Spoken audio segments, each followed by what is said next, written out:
નમસ્કાર વિદ્યાર્થી મિત્રો, આપ સૌનું સ્ટડી પેનલ પર હાર્દિક સ્વાગત છે. આજના વિડીયોમાં આપણે ધોરણ 6 ઇંગ્લિશનું નવું પાઠ્યપુસ્તક એનું પ્રકરણ 2 મેનર્સ મેટર વિશે જોઈશું.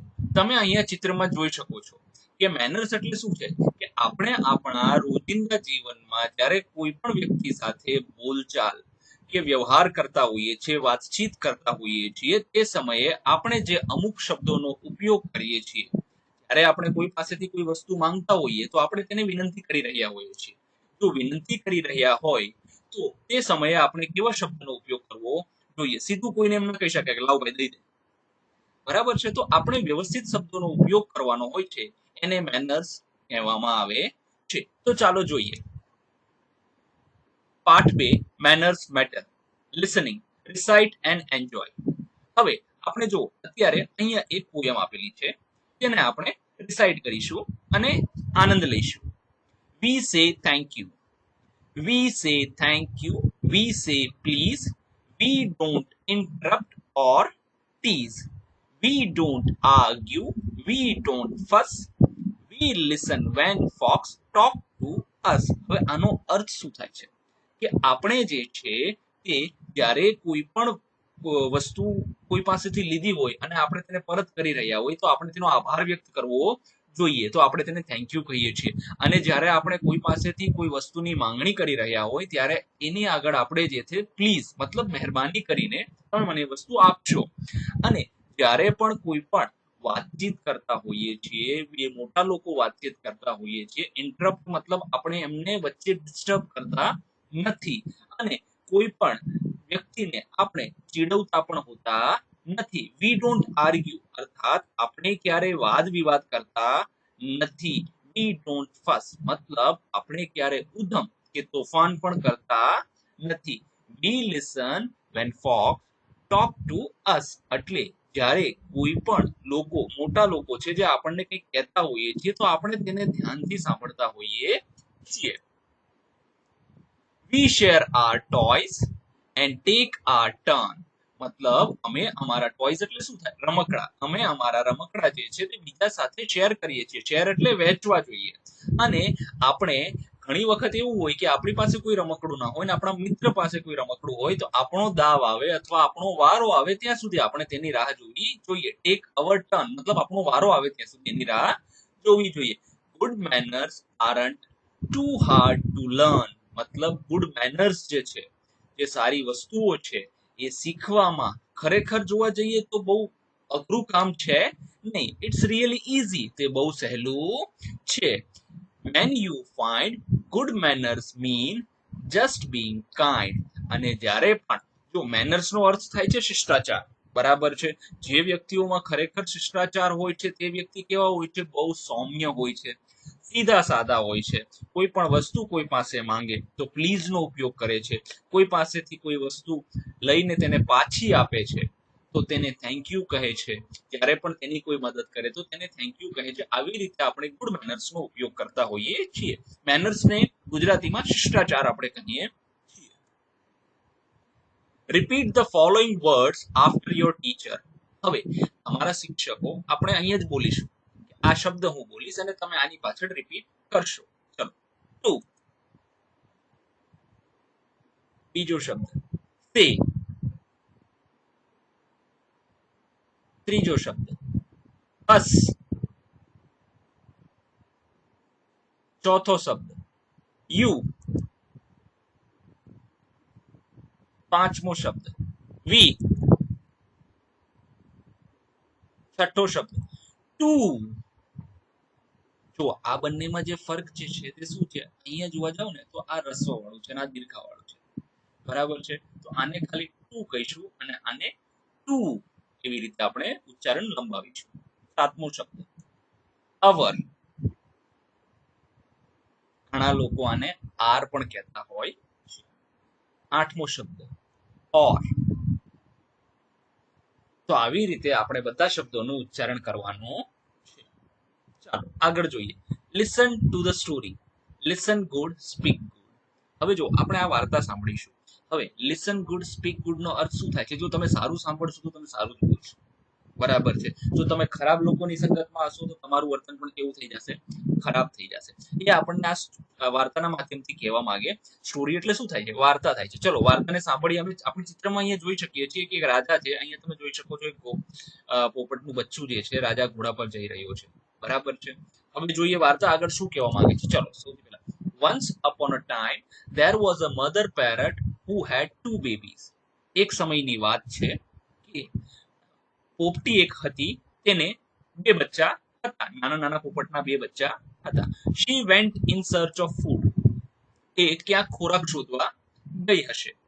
a hunter found the babies in their nest and took them away in his net. હવે હન્ટર એટલે શું થાય છે? હન્ટર એટલે શિકારી. શિકારીએ એ નાના પોપટના બચ્ચાને જોયા, એને મળ્યા, તો એને ત્યાંથી એના માળામાંથી લઈ જાય છે એની નેટમાં, મતલબ એને જે જાલ ને વસ્તુ દેખાવેલી હોય છે ત્યાં એને લઈ જાય છે, મતલબ પોતાની પાસે લઈ જાય છે. One of the baby parrots escaped the hunter's net and went into the house of an old man. One of the baby parrots મતલબ બેમાંથી એક બેબી પેરેટ જે છે escaped એટલે બચીને, પોતાનો બચાવ કરીને, કોનાથી બચાવ કરીને?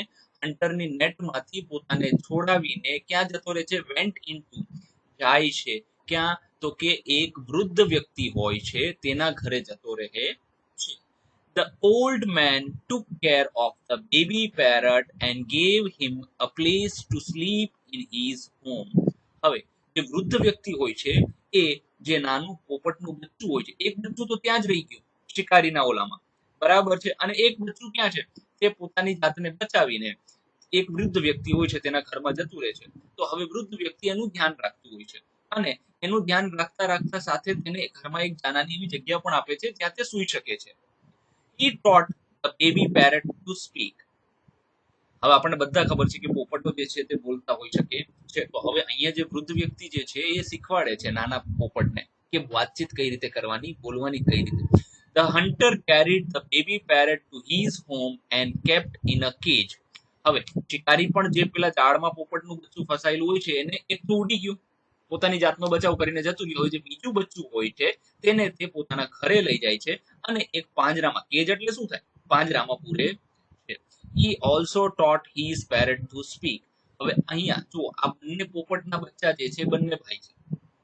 એક કોની પાસે જાય છે? એક વૃદ્ધ વ્યક્તિ પાસે જાય છે અને બીજું જે બચ્ચું જે છે તે કોની પાસે જાય છે? શિકારી પાસે હોય છે. બંને લોકો બોલતા શીખવે છે. અહીંયા વૃદ્ધ વ્યક્તિ બોલતા શીખવે છે પોપટના બચ્ચાને અને અહીંયા શિકારી તેને બોલતા શીખવે છે. જો આ તેનું ગુજરાતી ભાષાંતર આપણે અહીંયા લખેલું છે. તમારે જ્યારે જરૂર પડે ત્યારે તમે આને વાંચીને સમજી શકો છો એટલા માટે ગુજરાતી ભાષાંતર અહીંયા કરેલ છે. આગળ જોઈએ. One day the king of the land came to forest.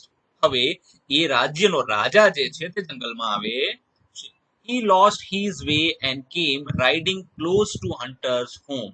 હવે એ રાજા જે છે પોતાનો રસ્તો ભટકી જાય છે અથવા ભૂલી જાય છે અને પોતાનો ઘોડો ચલાવતા ચલાવતા શિકારીનું ઘર હોય છે તેની નજીક આવે છે. As he came closer, he heard the parrot screaming. હવે જેવો તે ઘરની નજીક આવે છે શિકારીના, તો એ પેરેટ મતલબ જે પોપટનું બચ્ચું જે હતું એ ખરેખર સ્ક્રીમિંગ મતલબ કંઈક બોલતું હોય છે, કંઈક રાડો પાડતું હોય છે, ચિલ્લાતું હોય છે. તો શું કહે છે?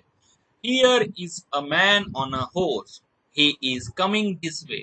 હવે એ કહે છે, પોપટનું બચ્ચું શું કહે છે કે એક માણસ જે છે તે ઘોડા ઉપર આવે છે, એ આપણા ઘરની પાસે મતલબ આપણી નજીક આવી રહ્યો છે, આ રસ્તા પર આવી રહ્યો છે. Catch him, kill him, rob him. હવે જો કેચ હિમ મતલબ એને પકડી લ્યો, કિલ હિમ એને મારી નાખો, રોબ હિમ અથવા એને લૂંટી લ્યો. બરાબર છે.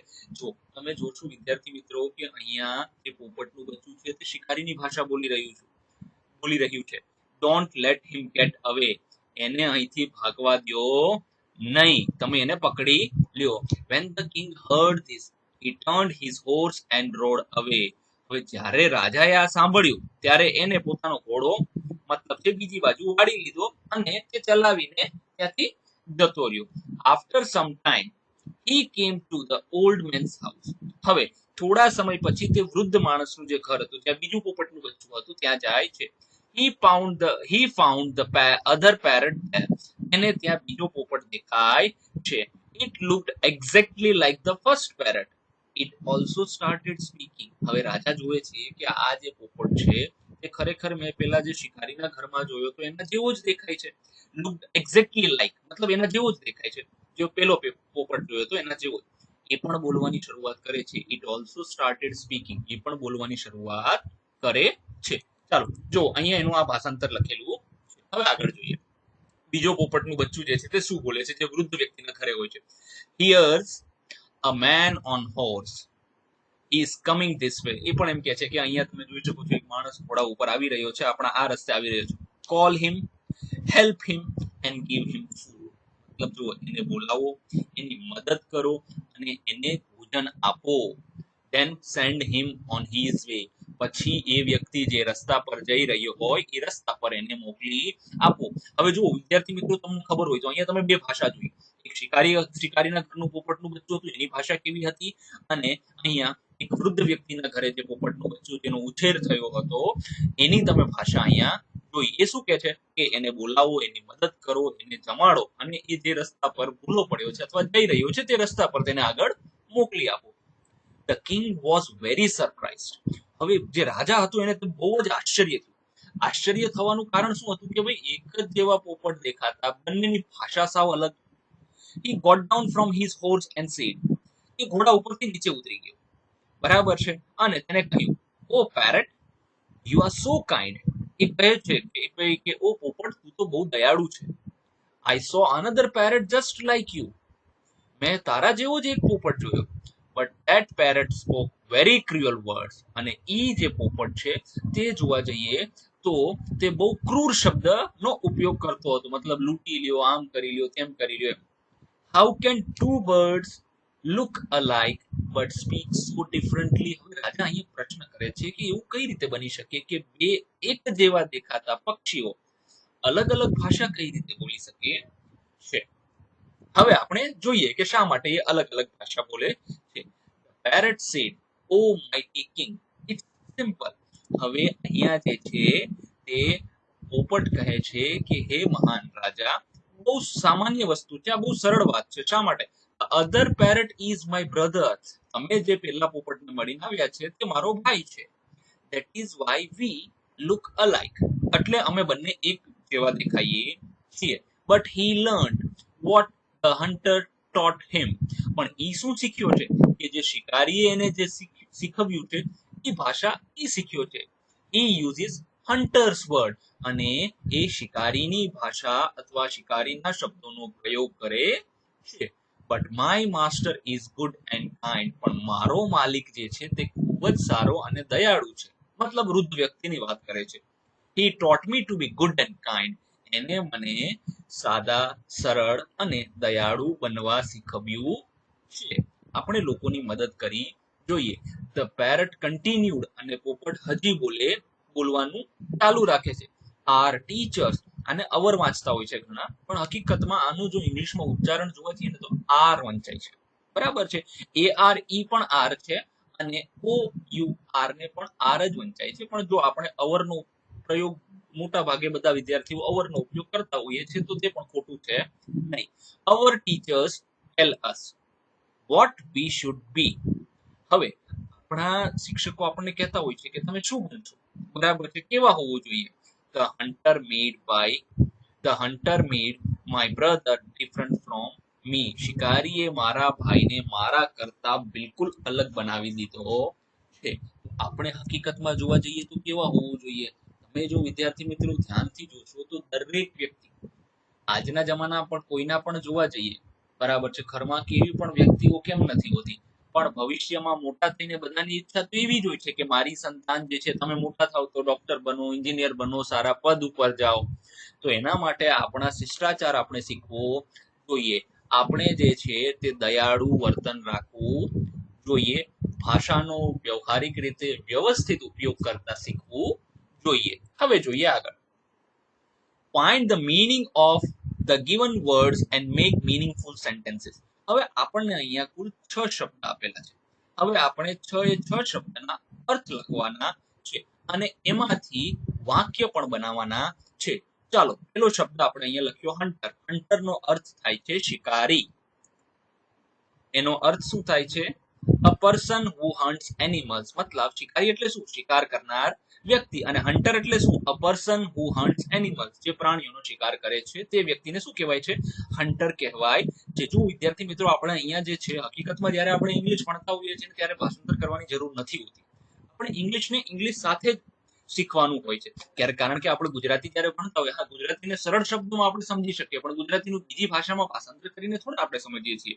પણ અહીંયા તમારી સરળતા માટે બંને ભાષામાં આપણે લખેલું છે, જેથી કરીને કદાચ ક્યારેય પણ કોઈ ઘરે જો પણ આ વિડીયો જોતા હોય તો તેને સરળતાથી સમજાઈ જાય કે આ વાક્યમાં શું અર્થ થાય છે. અ પર્સન હુ હન્ટ્સ એનિમલ્સ, જે પ્રાણીઓનો હન્ટ્સ મતલબ શિકાર કરે છે, તેને પ્રાણીઓનો શિકાર કરે છે તેને શિકારી કહેવાય છે. પર્સન એટલે વ્યક્તિ. હવે એનો વાક્યમાં પ્રયોગ, the hunter went into the forest to catch a deer, કે ભાઈ હન્ટર જે છે શિકારી જંગલમાં હરણને પકડવા ગયો. ડિયર એટલે હરણ, ફોરેસ્ટ એટલે જંગલ, કેચ ટુ કેચ એટલે પકડવા માટે, વેન્ટ એટલે ગયો, અને હન્ટર એટલે શિકારી. ચાલો હવે આગળ જોઈએ બીજો શબ્દ કેચ. કેજ નો અર્થ શું થાય છે? પાંજરું. આપણને બધાને ખબર છે પોપટને કેજમાં પૂરી રાખેલો, પાંજરામાં પૂરી રાખેલો. ચલો, a structure made of bars and wires to keep animals and birds. હવે જો આ થોડુંક અઘરું થઈ જશે, 100% અઘરું છે, એટલે જ આપણે નીચે જે છે તે તેનું ગુજરાતી પણ કરેલ છે. સ્ટ્રક્ચર એટલે શું છે ખબર છે? કે એક એવું બાંધકામ, મેડ ઓફ બાર્સ, શેનું બનેલું છે? બાર્સ. બાર્સ મતલબ લોખંડના સળિયા જે હોય છે ને તેને બાર્સ કહેવામાં આવે છે. વાયર્સ, વાયર્સ આપણને બધાને ખબર છે. ટુ કીપ એનિમલ્સ મતલબ પ્રાણીઓને રાખવા માટે, ઓર બર્ડ્સ અથવા પક્ષીઓને રાખવા માટે લોખંડના ઘેરાવ વાળું જે હોય છે તેને પાંજરું કહેવામાં આવે છે. હવે આનો વાક્યમાં પ્રયોગ જોઈએ. Sentence, the parrot was kept in a small cage, જે પાંજરાની અંદર એ પોપટને નાના પાંજરાની અંદર પોપટને રાખવામાં આવ્યો હતો. સ્મોલ એટલે નાનું, કેજ એટલે પાંજરું. કેપ્ટ જે છે તે કીપનું ભૂતકાળનું રૂપ છે. જોઈએ આગળ ત્રીજું ફોરેસ્ટ. ફોરેસ્ટ એટલે આપણને બધાને ખબર છે જંગલ. અંગ્રેજીમાં જો કે જંગલ શબ્દ પણ લખી શકાતો હોય છે, તમે અહીંયા જંગલ લખી શકો છો ઇંગ્લિશમાં. હવે આને જોઈએ અર્થ. a large area covered with trees and plants, અર્થાત એવો એટલો બધો વિસ્તાર કે મોટો વિસ્તાર. લાર્જ એરિયા મતલબ મોટો વિસ્તાર, એરિયા એટલે વિસ્તાર, કવર્ડ એટલે કવર થયેલો હોય. શેનાથી કવર થયેલો હોય? વિથ ટ્રીઝ એન્ડ પ્લાન્ટ્સ, એટલે વૃક્ષો અને વનસ્પતિઓથી જે મોટો વિસ્તાર ઢંકાયેલો હોય છે તેને આપણે જંગલ તરીકે ઓળખીએ છીએ. હવે એનો વાક્યમાં પ્રયોગ કરશું આપણે.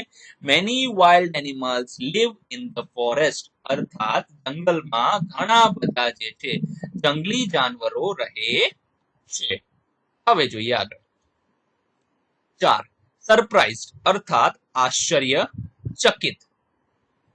ફીલિંગ અમેઝડ ઓર શોક, જ્યારે તમે કોઈ પણ વસ્તુથી તમને બહુ જ આશ્ચર્ય થઈને કરે આ શું થઈ ગયું, તેને અમેઝ તરીકે ઓળખવામાં આવે છે. શોક, શોક એટલે જ્યારે તમને કંઈક ઝટકો લાગે. ઝટકો એટલે ઇલેક્ટ્રિક ઝટકાને પણ આપણે શોક જ કહીએ છીએ, પણ અહીંયા એ પ્રકારના ઝટકાની આપણે વાત નથી કરતા. કે તમે આશ્ચર્યચકિત થઈને જો કોઈ તમને આમ ઝટકો લાગે તો એને શોક કહીએ છીએ. તેને આશ્ચર્યચકિત થવું કહેવાય છે. હવે તેનો વાક્યમાં પ્રયોગ. I was surprised to see the parrot talking. મને ખૂબ જ આશ્ચર્ય થયું જ્યારે મેં જોયો કે પોપટ વાત કરી રહ્યો છે. માઇટી, માઇટી મતલબ શક્તિશાળી, મહાન. આપણે આગળ જોયું કે આપણે મહાન શબ્દનો ઉપયોગ કરેલો હતો, તો માઇટી એટલે શક્તિશાળી.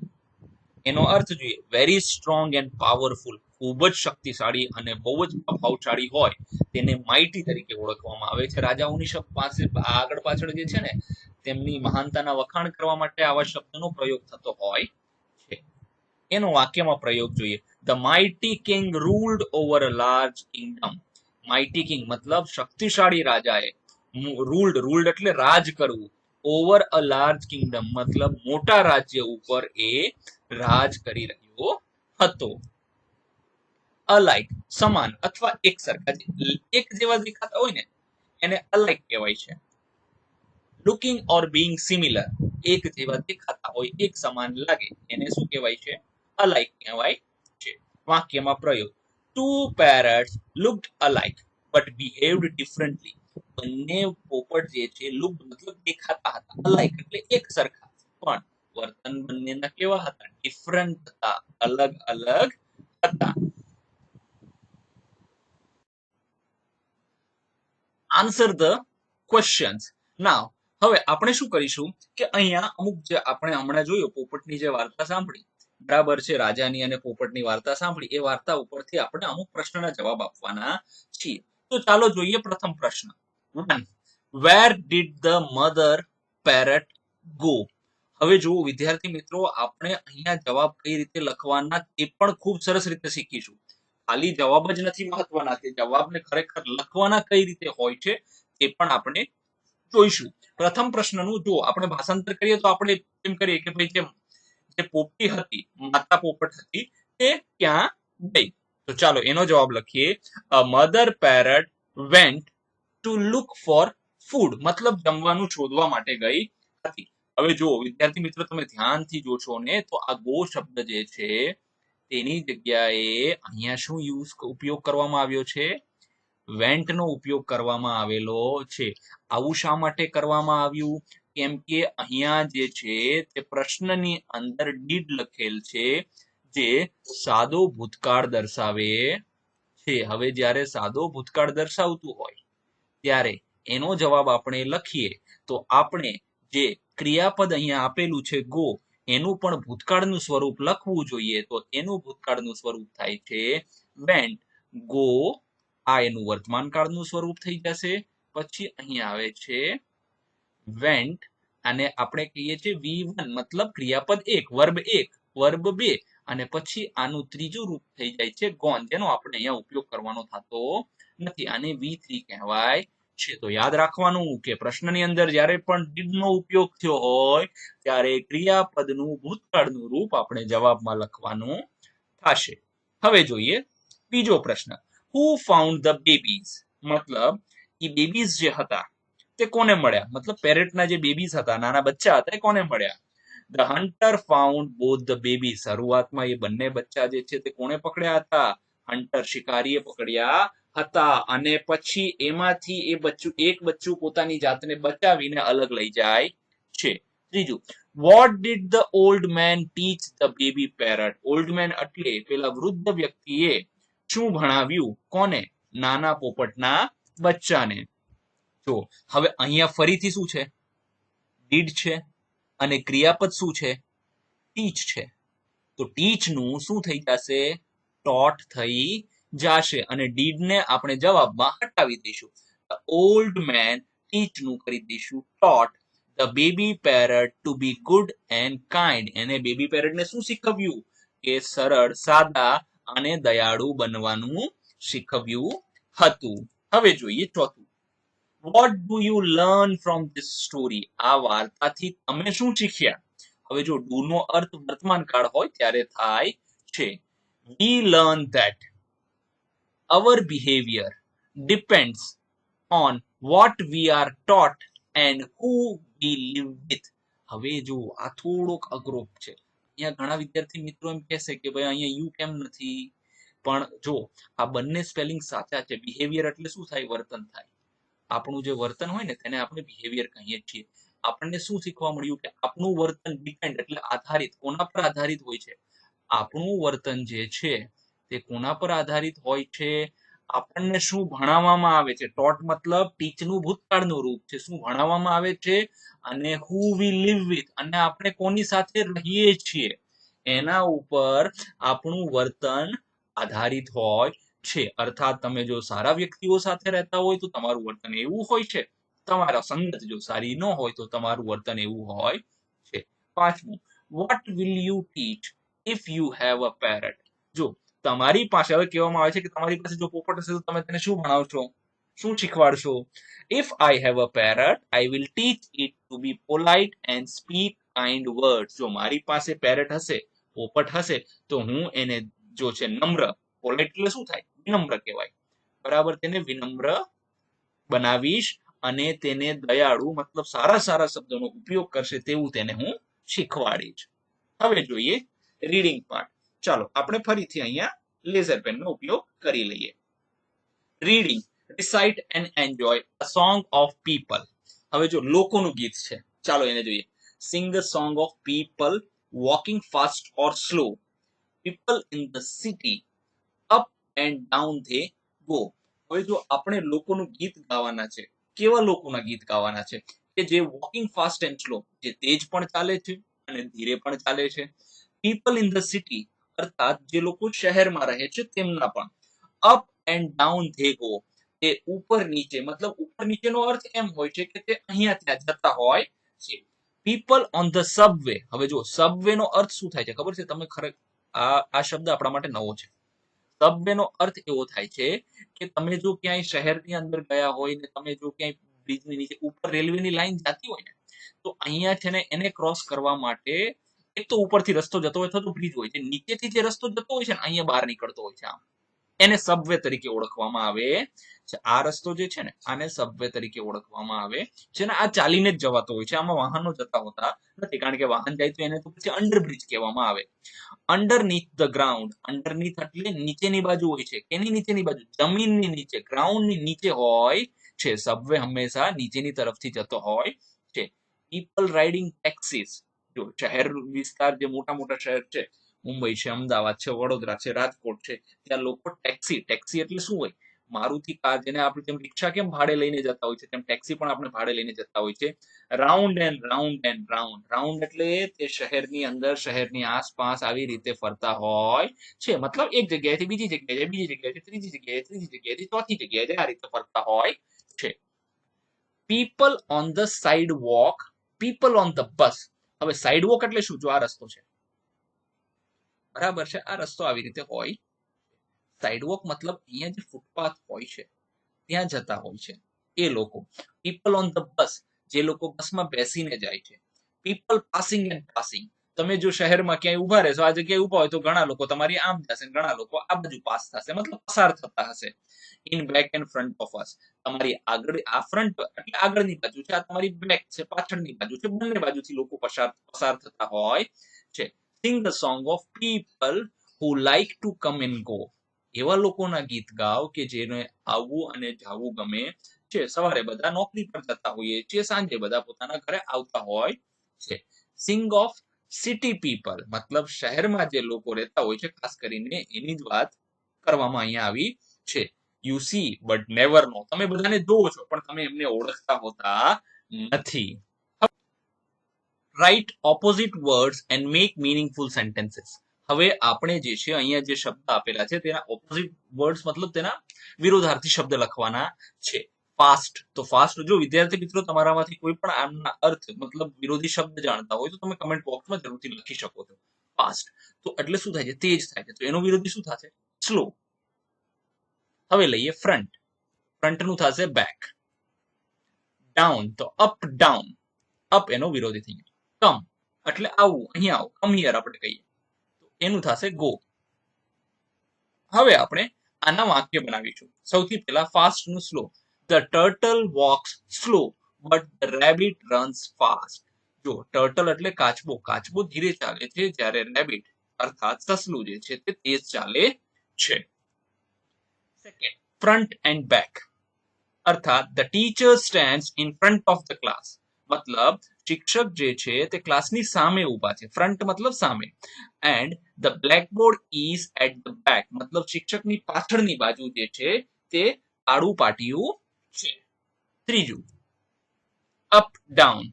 The ball vent up and then કેમ ડાઉન. મતલબ તમે જ્યારે દડાને હવામાં ઉછાળો છો તો પહેલા તે ઉપર જાય છે અને પછી તે નીચે આવે છે. ચોથું, કમ નો ઓપોઝિટ થશે go. Please come here and then go back to your seat. પહેલા અહીંયા આવો અને પછી પોતાની જગ્યા પર જાઓ. Read the story the boatman and the scholar. જો હવે આપણે ફરીથી એક વાર્તા વાંચવાની છે. એમાં એક નાવિક છે. બોટમેન એટલે શું? બોટ એટલે શું થાય છે કે હોડી થાય છે. જે હોડી ચલાવનાર વ્યક્તિ હોય છે તેને આપણે નાવિક કહીએ છીએ. અને સ્કોલર એટલે જે વિદ્વાન વ્યક્તિ હોય છે તેને આપણે સ્કોલર કહીએ છીએ. અહીંયા આ બે વ્યક્તિઓ વચ્ચેની ચર્ચા છે. જોજો આ વાર્તા એટલી સરસ છે, તમને ખરેખર બહુ મજા આવશે. આપણે અહીંયા એનું ગુજરાતી ભાષાંતર પણ કરેલું છે, પણ પ્રથમ જે છે તે આપણે આને સમજી લઈએ. One day, a scholar went to cross a big river. he saw a boatman sitting by his boat. હવે એક દિવસ એક વિદ્વાન વ્યક્તિ ક્રોસ અ બિગ રિવર મતલબ મોટી નદી હતી અને પાર કરવી હતી. તો એને નદી કિનારે શું જોયું કે એક નાવિક ત્યાં તેની હોડીની બાજુમાં બેઠો હતો. Scholar, hello boatman, scholar said. Scholar બોલે છે, શું બોલે છે? હેલો, કેમ છો નાવિક? Can you take me across the river? હવે જુઓ અહીંયા એક શબ્દનો ઉપયોગ થયો છે, અક્રોસ. અક્રોસ એટલે શું થાય ખબર છે? આ કિનારેથી ઓલા કિનારે મતલબ આખી નદી ક્રોસ કરવી, ત્યારે અક્રોસ નો ઉપયોગ થાય છે. શું તમે મને આ કિનારેથી પેલે કિનારે નદી પાર લઈ જશો? બોટમેન, હવે નાવિક જવાબ આપે છે, yes of course, please get in. હવે એ એવો જવાબ આપે છે કે હા, શું, શા માટે નહીં, હું તમને 100% આ બાજુ પેલી બાજુ લઈ જઈશ. ચલો અંદર આવી જાઓ. પ્લીઝ ગેટ ઇન મતલબ અંદર આવી જાઓ. The boatman started rowing the boat slowly. હવે રોઈંગ નો અર્થ શું થાય છે ખબર છે?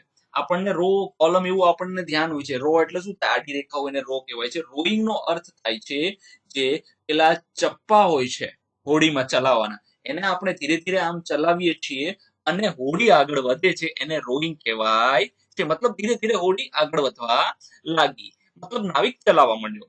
As they moved through the water, the scholar decided to talk. હવે એવા જે લોકો નદીની અંદર આગળ વધ્યા, પાણીમાં આગળ વધ્યા, નદી પાણી એટલે અહીંયા નદી જ છે, નદીમાં એ જેવા આગળ વધ્યા તો સ્કોલર મતલબ વિદ્વાને વિચાર કર્યો કે લાવો ચલો વાત હવે ચાલુ કરવી જોઈએ. વાત ચાલુ કરે છે વિદ્વાન. વિદ્વાન કહે છે, do you know anything about science? હવે એમ કે છે વિદ્વાન, શું કહે છે કે શું તમને વિજ્ઞાન વિશે કઈ માહિતી છે? કોને કહે છે? નાવિકને કહે છે. તો બોટમેન કહે છે, no sir, I never went to school. ના, મને ખબર નથી, કેમ કે હું ક્યારેય શાળાએ ગયો નથી. તમે બધા સારા વિદ્યાર્થીઓ છો કે તમે શાળાએ આવો છો. Scholar, oh that means you have wasted a part of your life. હવે જો વિદ્વાન શું કહે છે કે આનો અર્થ, આ શાળાએ તો નથી ગયો નાવિક, આનો અર્થ એવો છે કે તમે તમારા જીવનનો અમુક ભાગ વેસ્ટ કરી નાખ્યો, બગાડી નાખ્યો, એનો વ્યય કરી નાખ્યો છે. The boatman said nothing and kept rowing. આના પ્રત્યુત્તરમાં મતલબ એને કીધું કે તમે તમારી અડધી જિંદગી તો બગાડી નાખી છે, તો એના જવાબમાં નાવિક કાંઈ કહેતો નથી, પણ એ પોતાની હોડી ચલાવતો રહે છે. After a while the scholar asked again. થોડીક વાર પછી ફરીથી વિદ્વાને પૂછ્યું. ચાલો જોઈએ શું પૂછ્યું. Scholar, do you know about history? હવે જે વિદ્વાન છે તે પૂછે છે કે શું તમને ઇતિહાસ વિશે કોઈ માહિતી છે? બોટમેન મતલબ નાવિક કહે છે, no sir, I only know how to row a boat. ફરીથી નાવિક જવાબ આપે છે કે ના, મને ખાલી અને ખાલી હોડી ચલાવતા આવડે છે. રો અ બોટ મતલબ જે છે હોડી ચલાવતા આવડે છે. Scholar, what a PT, you have vested half of your life. મતલબ બહુ દયનીય સ્થિતિ કહેવાય કે તમે તમારું અડધું જીવન બરબાદ કરી નાખ્યું, કે તમને નથી વિજ્ઞાન આવડતું કે નથી ઇતિહાસ આવડતો. The boatman smiled but stayed quite. હવે જે નાવિક હતો તેને મનમાં મતલબ સ્માઇલ આપી પણ ચૂપ રહ્યો. સૂન dark clouds appear in the sky and the wind grew strong. હવે ધીરે થોડીક વાર પછી dark cloud appeared in the sky એટલે આકાશની અંદર કાળા વાદળાઓ છવાઈ ગયા અથવા તો દેખાણા. and the wind grew strong અને પવન પણ છે તે તેજ બન્યો અને જોરથી હવા ચાલવા માંડી.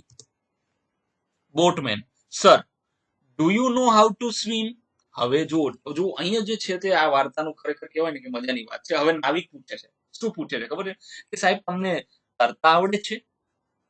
હવે સ્કોલર એટલે વિદ્વાન નર્વસલી મતલબ ઉદાસ થઈ જાય છે, નર્વસ થઈ જાય છે. No I don't. ના, મને આવડતું નથી. Suddenly the boat began to shake as waves hit it hard. તરત જ જે છે હોડી જે છે તે હાલક ડોલક થવા માંડે છે, કેમ કે એની સાથે મોજા જે છે તે પવનના લીધે અથડાય છે. Water started to come into the boat. પાણી જે છે તે નાવડીની અંદર આવવા માંડ્યું છે. Boatman, sir, the storm is coming. હવે નાવિક એમ કે છે કે સાહેબ તોફાન આવી રહ્યું છે, વાવાઝોડું આવી રહ્યું છે. The boat might sink. આપણી હોડી આપણી નાવ ડૂબી શકે છે. If you can't swim you could be in danger. જો તમે તરી ન શકો એમ હોય તો તમે ખરેખર ખતરામાં છો અથવા મુશ્કેલીમાં મુકાઈ શકો છો. The scholar became scared. હવે વિદ્વાન હતો એ ડરી ગયો. અત્યાર સુધી વિદ્વાને શું કીધું કે ભાઈ તને વિજ્ઞાન આવડે છે તો કે ના નથી આવડતું, તને ઇતિહાસ આવડે છે તો કે નથી આવડતું, તારી અડધી જિંદગી તો બરબાદ કરી નાખી. પણ હકીકતમાં અત્યારે શું જરૂર હતી? અત્યારે જો વિજ્ઞાન પણ કામ નથી આવવાનું નદીની વચ્ચે, કે નથી ઇતિહાસ કામ આવવાનો, પણ હા તમારી પાસે કોઈ કૌશલ્ય છે, અર્થાત તરતા આવડવાની આવડત છે, બરાબર છે, જેને તરવું છે, આ બધી છે ને જીવનલક્ષી કૌશલ્ય કહેવાય છે, આવડવા જોઈએ આપણને બધાને. હવે અહીંયા વિદ્વાનને આવડતું નથી એટલે એ ડરી ગયા. Scholar, oh no, please help me. The boatman smiled kindly. હવે જો શું કર્યું કે ભાઈ વિદ્વાને જ કીધું કે તમે પ્લીઝ મારી મહેરબાની કરીને મારી મદદ કરો, કારણ કે મારાથી તરાશે નહીં, મને તરતા આવડતું નથી. હવે નાવિકે શું કર્યું? સ્માઇલ આપી, સ્નેહથી એને સ્માઇલ આપી, કારણ કે નાવિક એની મદદ કરવાનો જ હતો. Boatmen, don't worry sir, hold on to me, I will swim us to safety. હવે નાવિક એમ કહે છે કે સાહેબ ચિંતા ન કરો, તમે ખાલી મને પકડી રાખો. હોલ્ડ ઓન ટુ મી મતલબ મને પકડી રાખો, હું તરીને આપણે બંને જે છે તેને બચાવી લઈશ અને સેફ જગ્યાએ જતા રહીશ. With great efforts the boatman swam through the strong currents and took both of them to the shore. હવે બહુ પ્રયત્ન કરીને નાવિક જે છે તે તરીને, સ્ટ્રોંગ કરંટ એટલે અહીંયા કરંટ એટલે આપણને શોક લાગે એ કરંટની વાત નથી થતી હો. કરંટ એટલે હવાના લીધે નદીમાં જે લહેરો ઉઠી હોય છે, જે પ્રવાહ હોય છે, તેને કરંટ કહેવામાં આવે છે. એ કરંટ જે છે મતલબ તેની સામે એ બંને વ્યક્તિઓ શોર એટલે કિનારા તરફ જાય છે. When they reached the land, the scholar felt grateful. જ્યારે તે જમીન પર પહોંચ્યા ત્યારે વિદ્વાન ખરેખર તેનો આભાર માન્યો. કોનો આભાર માન્યો? નાવિકનો આભાર માને છે. Scholar, thank you for saving me. હવે અહીંયા જે છે તે વિદ્વાન ધન્યવાદ કરે છે. શા માટે? આભાર માને છે. શું કામ? કે ભાઈ એને બચાવી લીધો. Now I feel that skills are more important than information. હવે જો આ અગત્યની વસ્તુ છે. વિદ્વાન કહે છે કે કૌશલ્યનું વધારે મહત્વ છે. શેના કરતા? માહિતી કરતા. તો કે શા માટે? જો તમે ધ્યાનથી સાંભળજો, ધ્યાનથી દેશો તો જો ગામડાના વિદ્યાર્થીઓ જે હોય છે ને એ બધાને લગભગ તરતા આવડતું હોય છે, કારણ કે ગામના તળાવમાં એ લોકો કૂદકા મારેલા હોય છે. શહેરના વિદ્યાર્થીઓને એવું બહુ હોય છે કે અમે રાજકોટમાં રહીએ છીએ, અમદાવાદમાં રહીએ છીએ, વડોદરામાં રહીએ છીએ કે સુરતમાં રહીએ છીએ, અમે બધા જામનગર છે, મોટા મોટા શહેરોમાં રહીએ છીએ, ગામડાના વિદ્યાર્થીઓ કરતા અમે હોશિયાર છીએ. પણ એવું હોતું નથી. ગામડાના વિદ્યાર્થીઓ એની રીતે પોતાના અલગ એરિયાની અંદર સ્કિલફુલ હોય છે, માસ્ટર હોય છે, જ્યારે શહેરના વિદ્યાર્થીઓ એની આવડત પ્રમાણે પોતાના અલગ અલગ એરિયામાં એમને મહારત હાંસલ હોય છે. Boatmen, everyone knows different things, sir. That's what make us all important. હવે નાવિક એમ કહે છે કે દરેક પાસે જે છે તે અલગ અલગ બાબતોનું જ્ઞાન હોય છે, અને આ જ વસ્તુ આપણને બધાને શું બનાવે છે? ખાસ બનાવે છે. The scholar smiled and shook hands with the boatman. હવે વિદ્વાને સ્માઇલ આપી, મતલબ હસ્યા, અને નાવિક સાથે એને હાથ મિલાવ્યા. હાથે હાથે મિલાવ્યા નહીં આવે, અહીંયા આવશે હાથ મિલાવ્યા, અને સુધારો કરી નાખીશું. Scholar, I want forget this lesson. Thank you friend. હવે વિદ્વાન કહે છે કે હું ખરેખર આ પાઠ ક્યારેય ભૂલીશ નહીં, અને આ પાઠ નહીં ભૂલું મતલબ કે બહુ સારો પાઠ એને શીખ્યો. નાવિક સાથે અહીંયા લખી દઈએ હાથ મિલાવ્યા. ચાલો હવે આપણે જોઈએ આના પછીની સ્લાઇડ. Complete the table. હવે આપણે અહીંયા એક ટેબલની ખાનાપૂર્તિ કરવાની છે. જો ટેબલ જોઈ લઈએ, આમાં બે પાત્ર છે. કેરેક્ટર એટલે શું થશે? પાત્ર થશે. એક છે વિદ્વાન અને બીજો છે નાવિક, અર્થાત કે સ્કોલર અને બોટમેન. હવે અહીંયા જો વોટ હી નોઝ મતલબ વિદ્વાન શું જાણતો હતો, and what he does not know, અને વિદ્વાન શું નતો જાણતો એ અહીંયા જો આપણને ખબર છે. વિદ્વાન શું જાણતો હતો કે વિજ્ઞાન છે, મતલબ સાયન્સ છે, અને હિસ્ટ્રી. શું નતો જાણતો તો કે સ્વિમિંગ, તરતા એને આવડતું નહીં. બોટમેન શું નતો જાણતો તો કે વિજ્ઞાન અને હિસ્ટ્રી નતો જાણતો. શું જાણતો તો બોટમેન?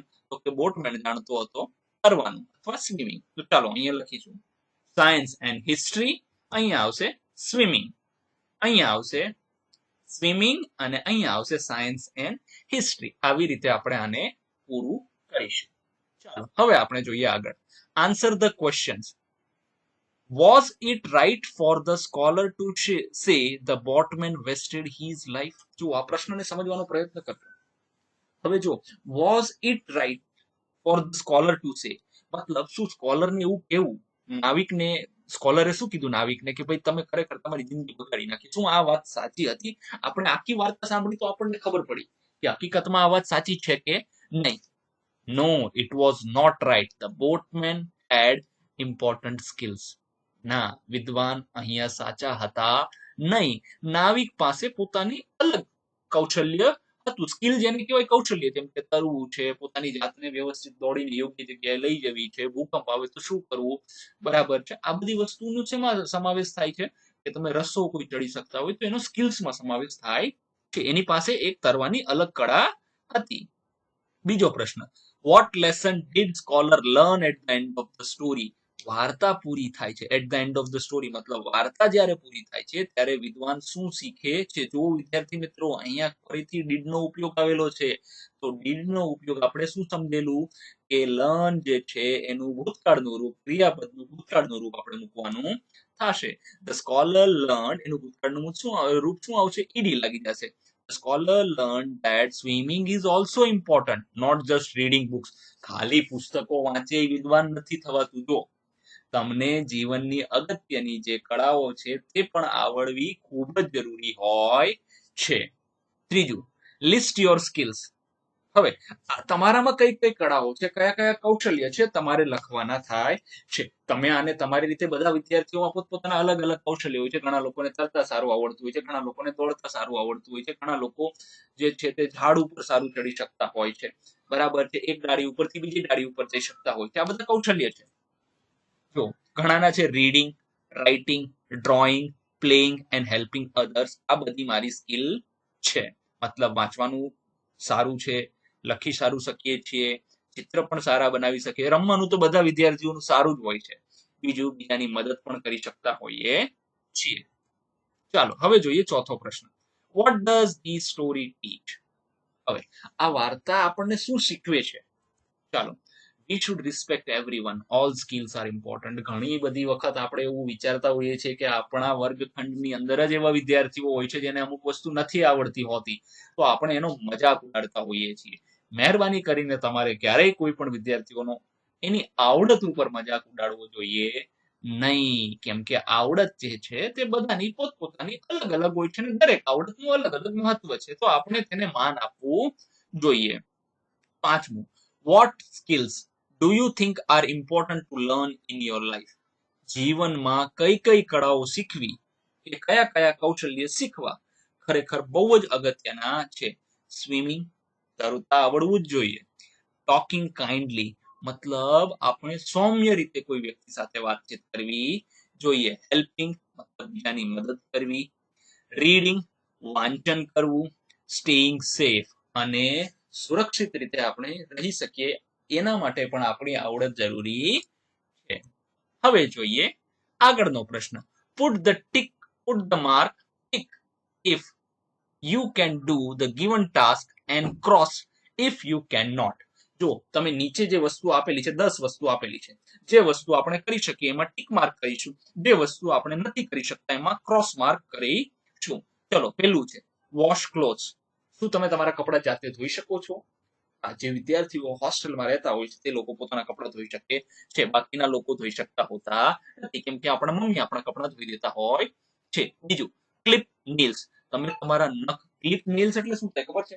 શું તમે તમારા નખ જાતે કાપી શકો છો? જો તમે તમારા નખ જાતે કાપી શકતા હોય તો તમારે શું લખવાનું થાય? લગભગ 6ઠ્ઠા ધોરણના વિદ્યાર્થી છે તો પોતાના નખ સાથે જાતે છે એ લોકો 100% કાપી શકતા હોય છે એવું આપણે માની લઈએ, એટલે અહીંયા કરીશું આપણે ટિક માર્ક. પછી જોઈએ સ્ટિચ અ બટન.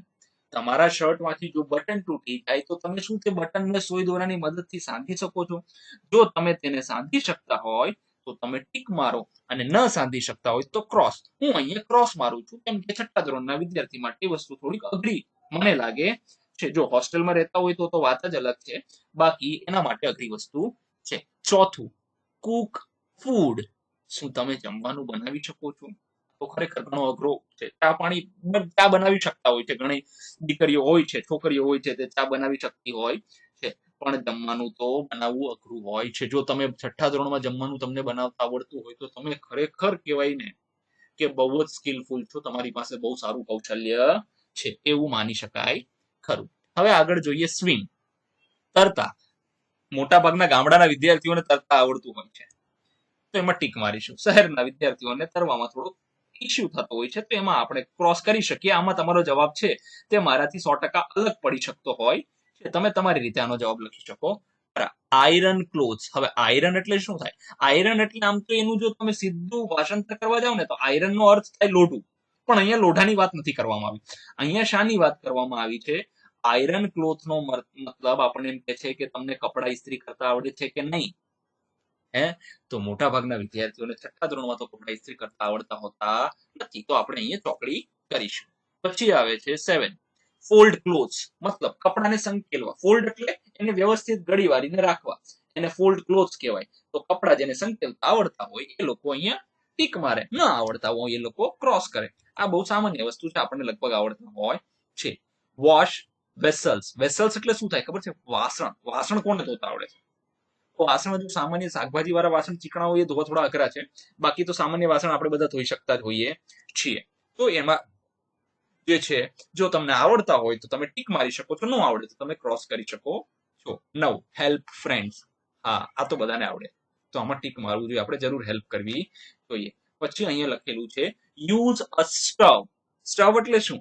હવે તો ગામડામાં પણ ચૂલા જતા રહી છે. સ્ટવ એટલે ગેસ, જેને ઉપયોગ કરતા ચાલુ કરતા આવડતો હોય તેને કહેવાય છે. તો લગભગ મોટા ભાગના વિદ્યાર્થીઓને ગેસનો ચૂલો ચાલુ કરતા, જેવા કે માચીસની દિવાસળીથી ચાલુ કરતા આવડતો અથવા તો લાઇટરથી પણ ચાલુ કરતા આવડતો હોય છે. ચાલો હવે જોઈએ આગળ. Arrange the sentences and write the numbers. હવે આ વાક્યોને વ્યવસ્થિત રીતે ગોઠવવાના છે અને અહીંયા એનો ક્રમ લખવાનો છે. જો આપણે જે વાર્તા આગળ જોઈને એ વાર્તાના વાક્ય અહીં લખેલા છે. હવે આપણે શું કરવાનું છે? આપણે આ વાક્યોનો ક્રમ મુજબ, અહીંયા ક્રમ મુજબ નથી આપેલા, આપણે એને ક્રમ મુજબ લેવાના છે. પેલું છે the boatman swims to the shore with scholar. શું આ પેલું વાક્ય હતું? The scholar thanks the boatman and learns important lesson. જો થેન્ક્સ ક્યારે કર્યું કે ભાઈ એ તો તરીને જતા રહ્યા, કિનારે પહોંચી ગયા ત્યારે. તો આ સૌથી છેલ્લું વાક્ય છે. The boatman asked the scholar if he knows how to swim. તો આ એની પહેલાનું વાક્ય આવશે કે ભાઈ ખરેખર તમને તરતા આવડે છે કે નથી આવડતું. પછી વાવાઝોડું આવે છે. ચાલો પહેલું વાક્ય લઈએ. આ પેલું the scholar gets into the boat and boatman started rowing. સૌથી પહેલા વિદ્વાન જે છે તે નાવ હોડીમાં બેસે છે અને નાવિક જે છે તેને ચલાવવાની શરૂઆત કરે છે. પછી બીજા નંબર ઉપર છે the scholar says the boatman has vested his half of his life. પછી જ્યારે એ લોકો ચર્ચા ચાલુ કરે છે ત્યારે કહે છે કે તમે તમારી અડધી જિંદગી શું કરી નાખી? વેસ્ટ કરી નાખી, બગાડી નાખી. ત્રીજું જોઈએ the boatman smiles and stayed quite. પછી વાવાઝોડાના એને અણસાર આવી જાય છે તો એ ચૂપ થઈ જાય છે અને સ્માઇલ આપે છે. 4 number a storm comes and the boat shakes. વાવાઝોડું આવે છે અને હોડી જે છે તે હાલક ડોલક થવા માંડે છે. પછી હવે જોઈએ 5, the boatman asks the scholar if he knows how to swim. હવે પૂછે છે કે શું તમને ખરેખર તરતા આવડે છે? બરાબર છે. ત્યારે એનો જવાબ શું આવે છે? હવે the boatman swims to the shore and, હવે એ લોકો તરીને કિનારે જતા રહે છે. પછી અહીંયા આવે છે the scholar thanks the boatmen. આ જવાબ આવશે છેલ્લો, 7મું, અને એક મહત્વનો પાઠ ભણે છે. હવે આપણે જોઈએ study the symbols, poster and complete the table. હવે આ જે સિમ્બોલ્સ આપણને આપેલા છે, બરાબર છે. હવે આપણે એક ટેબલ નીચે આપણને આપવામાં આવે છે. જો ડૂઝ એન્ડ ડોન્ટ્સ. હવે ડૂઝ એટલે શું થાય છે કે જેને કરવું જોઈએ આપણે, ડોન્ટ્સ એટલે જેને કરવું જોઈએ નહીં. ચાલો હવે પહેલા તો આપણે આને સમજવાનો પ્રયત્ન કરીશું, પછી આનું ટેબલ બનાવી પણ દઈશું. ચાલો સમજીએ. સૌથી પહેલા અહીંયા શું લખેલું છે? તમે જો ચિત્ર પણ આપેલું છે, અહીંયા એક પેડ આપેલું છે, અહીંયા મારુતિ આપેલી છે. Check condition of vehicle before starting journey. શું આપણે કોઈ મુસાફરીમાં જતા હોય, બરાબર છે, તો ખરેખર આપણે ગાડીની કન્ડિશન ચેક કરવી જોઈએ. કન્ડિશન ચેક કરવી એટલે શું છે કે એના ટાયરમાં હવા બરાબર છે, ઓઇલ પાણી બરાબર છે કે નહીં, આ બધી વસ્તુ ચેક કરવાની હોય. તો કે હા, આ કરવું જોઈએ. જેને કરવું જોઈએ એને કહેવાય ડુઝ મતલબ કરવું જોઈએ, તો આને ટીક મારીશું, જે નથી કરવાનું એટલે ક્રોસ કરી દઈશું.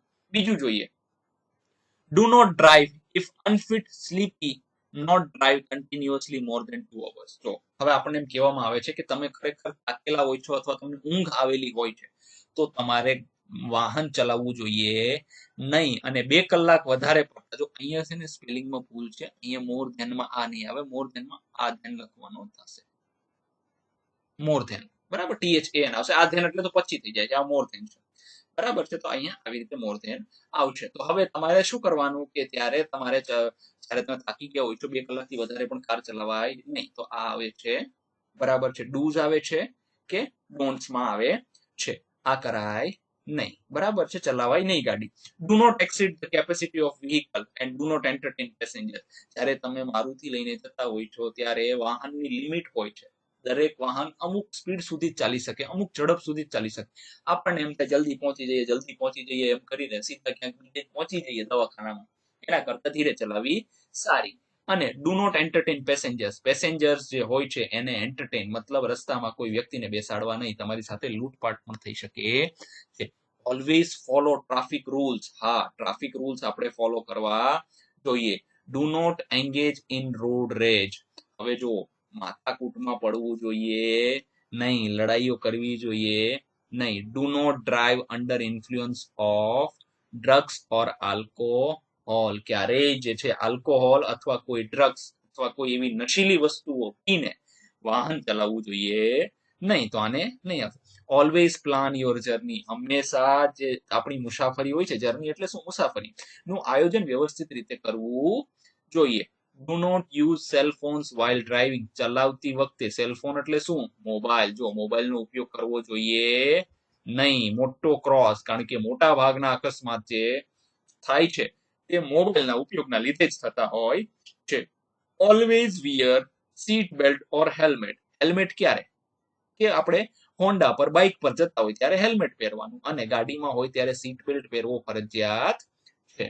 બી કન્સિડરેટ ટુ અધર રોડ યુઝર્સ, જો ઘણા લોકો ગાડી ચલાવતા હોય તો એવો સમજે કે ભાઈ રોડ મારો જ છે, મને મજા આવે છે બાકી એમ ન હોય ભાઈ. જે લોકો બીજા રોડ ક્રોસ કરતા હોય છે કે સાઈડમાં ચાલતા હોય છે, રોડ એમનો પણ એટલો જ છે જેટલો તમે ગાડીમાં બેઠા છો તમારો છે, તો એવી રીતે આપણે ચાલવાનું થતું હોય છે.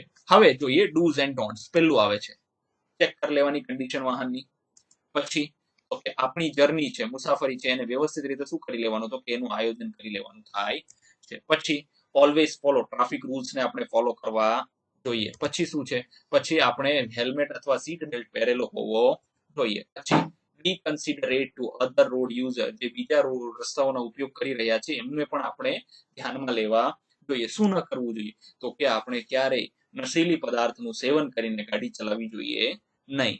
પછી આપણે જો અનફિટ હોઈએ અથવા તો આપણને ઊંઘ આવતી હોય તો પણ આપણે ગાડી ચલાવવી જોઈએ નહીં. અહીંયા જો ધ્યાનની જગ્યાએ THAN આપણે લખી દેવાનું થશે.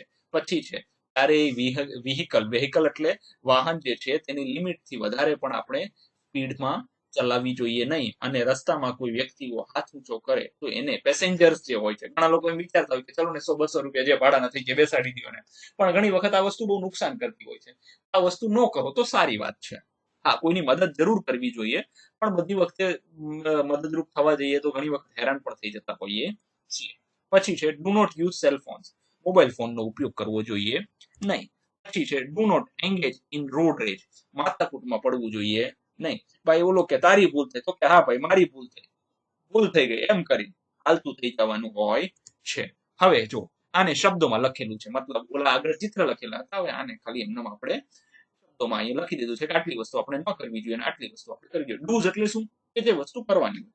ડોન્ટ્સ એટલે શું, કે જે વસ્તુ ન કરવાની હોય. ચાલો હવે આગળ જોઈએ writing. Complete the dialogues, you can use the words in the bracket. હવે જો અહીંયા છે આપણને જે છે તે ડાયલોગ્સ આપેલા છે. ડાયલોગ એટલે શું, એકબીજા વચ્ચે જે વાર્તાલાપ થતો હોય છે ને ડાયલોગ્સ કહેવાય છે. આલોક બોલે છે, પછી અંકલ બોલે છે, અહીંયા કાંતાબેન ને મમતાબેન છે, અહીંયા ચારમી અને રાજવી છે, અને આપણને અહીંયા કાઉન્સમાં અમુક શબ્દ આપેલા છે. આ શબ્દનો ઉપયોગ કરીને પણ આપણે આ જે છે વાક્ય પૂરા કરવાના હોય છે. આલોક, વેલકમ કાકા. Uncle, where are your mummy and papa. હવે આલોકના ઘરે એના કાકા આવે છે, તો અંકલ અંદર આવીને પૂછે છે તારા મમ્મી અને પપ્પા ક્યાં ગયા છે, તો આલોક કહે છે માર્કેટ ક્યાં છે? જો માર્કેટ આપેલું છે મતલબ ત્યાં બહાર ગયા છે, ઘરે નથી એવું જ કહેવા માંગે છે. They have gone to the market. એ લોકો ક્યાં ગયા છે? માર્કેટમાં ગયા છે. Kantaben, hello, I am your new neighbour. આપણા કોઈ નવા પાડોશી આવ્યા હોય તો કાંતાબેન છે તે મમતાબેનને કહે છે, શું કહે છે કે ભાઈ અમે તમારા નવા પડોશી છીએ, નવા પાડોશી છીએ. તો અહીંયા હેલ્પ છે, મતલબ મદદ માટે કઈ જોઈએ તો મમતાબેન કહે ને, welcome, let me know if you need any help. જો તમારે કોઈ મદદ જોતી હોય તો તમે મહેરબાની કરીને મને જાણ કરશો. Charmi, wow, what a nice kurti, where did you buy it from. હવે જો જ્યારે અહીંયા જો હવે અહીંયા પાછું ડીડ આવેલું છે તો હું તમને એક વસ્તુ યાદ કરાવી દઉં. જ્યારે ડીડ નો ઉપયોગ થાય છે ત્યારે અહીંયા ક્રિયાપદનું પ્રથમ રૂપ, જેને આપણે V1 કહીએ છીએ, બાય નો ઉપયોગ કરેલ છે. જો ડીડ હટી જાય તો શું થઈ જાય? બોટ થઈ જાય. આપણે જો કે અહીંયા ડીડ હટાવવાનું પણ નથી અને ઉમેરવાનું પણ નથી. આ તો ખાલી એક વાત નીકળી એટલે તમને કહી દઈએ. હા, હવે અહીંયા ચાર્મી કે છે, અરે વાહ, તારી કુર્તી કેટલી સરસ છે, ક્યાંથી ખરીદી? હવે ઓનલાઈન છે, મતલબ હવે ઓનલાઈન થી ફ્લિપકાર્ટ, એમેઝોન, બધી વેબસાઇટ કઈ છે, આજીઓ છે, પછી ઘણી બધી અલગ અલગ વેબસાઇટ છે, બધા મંગાવતા હોય છે. રાજવી, આઈ બોટ ઇટ ઓનલાઈન. મેં તેને ઓનલાઈન ખરીદેલી છે. હવે જોઈએ આગળ. Maithili lives in England. જો મેથિલી નામની વ્યક્તિ છે તે ઇંગ્લેન્ડમાં રહે છે. She is born and brought up there. એનો ઉછેર ક્યાં થયો છે? બોર્ન એટલે જન્મ અને બ્રોટ અપ એટલે ઉછેર. ક્યાં? ત્યાં જ થયો છે. ક્યાં એટલે ઇંગ્લેન્ડમાં થયો છે. She comes to her native village. તે પોતાના ગામડે આવે છે. Here is her dialogue with her grandfather. અહીંયા એનો વાર્તાલાપ છે. આ વાર્તાલાપ આપેલો છે કોની સાથે છે? દાદાજી. ગ્રેન્ડફાધર એટલે શું થશે? દાદાજી સાથે. દાદાજી સાથે. Complete the dialogue using clues. હવે આપણને અમુક અહીંયા હિન્ટ્સ આપેલી છે. આ ચાવીઓ ઉપરથી આપણે આ પૂરું કરવાનું છે. પહેલું, મેથિલી. દાદાજી, I watch videos of all our festivals but I have some questions. હવે મેથિલી કહે છે, દાદાજી, મેં આપણા તહેવારોના બધા જ વિડીયોઝ જોયા છે પણ મને અમુક પ્રશ્ન છે. દાદાજી કહે છે, ક્વેશ્ચન્સ અબાઉટ ફેસ્ટિવલ્સ, મતલબ તહેવારો વિશે પ્રશ્ન છે. મેથિલી કહે છે, should we fire crackers on Diwali. હવે જુઓ, આ શબ્દ આપણા માટે કદાચ નવો હોઈ શકે. આપણે ફટાકડા શબ્દનો ઉપયોગ કરીએ છીએ. મેથિલી કહે છે કે શું આપણે દિવાળીના દિવસે ફટાકડાઓ ફોડવા જોઈએ? ફાયર ક્રેકર્સ મતલબ ફટાકડાઓને સળગાવવા જોઈએ, આગ લગાવવી જોઈએ. ક્રેકર્સ મતલબ ક્રેક ક્રેક ક્રેક અવાજ આવે, ફૂટે અલગ અલગ અવાજ આવે ને ક્રેકર્સ કહેવાય. એટલે ફટાકડા જ તે. દાદાજી કહે છે, yes, of course, but we should not be harmful to anybody.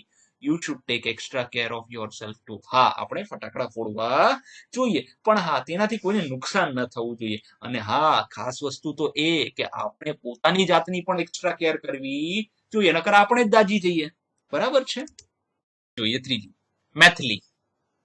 ખાલી જગ્યા આપે. જો હવે આ ખાલી જગ્યા આપણે અહીંયા જે છે વાર્તાલાપ ભરવો હોય તો એના માટે આપણને આ વસ્તુ ખબર હોવી જોઈએ. પહેલા જોઈએ, દાદાજી, it is too bad. Animals do not like it. It is harmful to their skin. હવે જો આ વાક્યને સમજવાનો પ્રયત્ન કરીશું ને પછી આપણને ઓપ્શન ખબર પડશે કે આપણે ઓપ્શનમાં અહીંયા શું મૂકવું.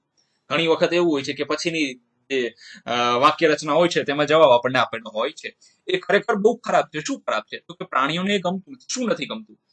કે એક એવી વસ્તુ છે જે પ્રાણીઓને નથી ગમતી. શા માટે નથી ગમતી? કેમ કે તેમની સ્કિન એટલે ચામડીને હાનિકારક હોય છે. તો પ્રાણીઓની ચામડીને શું હાનિકારક છે? ઉપરના ઓપ્શનમાં તમે ધ્યાનથી જોશો તો નવરાત્રી એવું કઈ હોતું નથી, ઉત્તરાયણ નથી હોતું.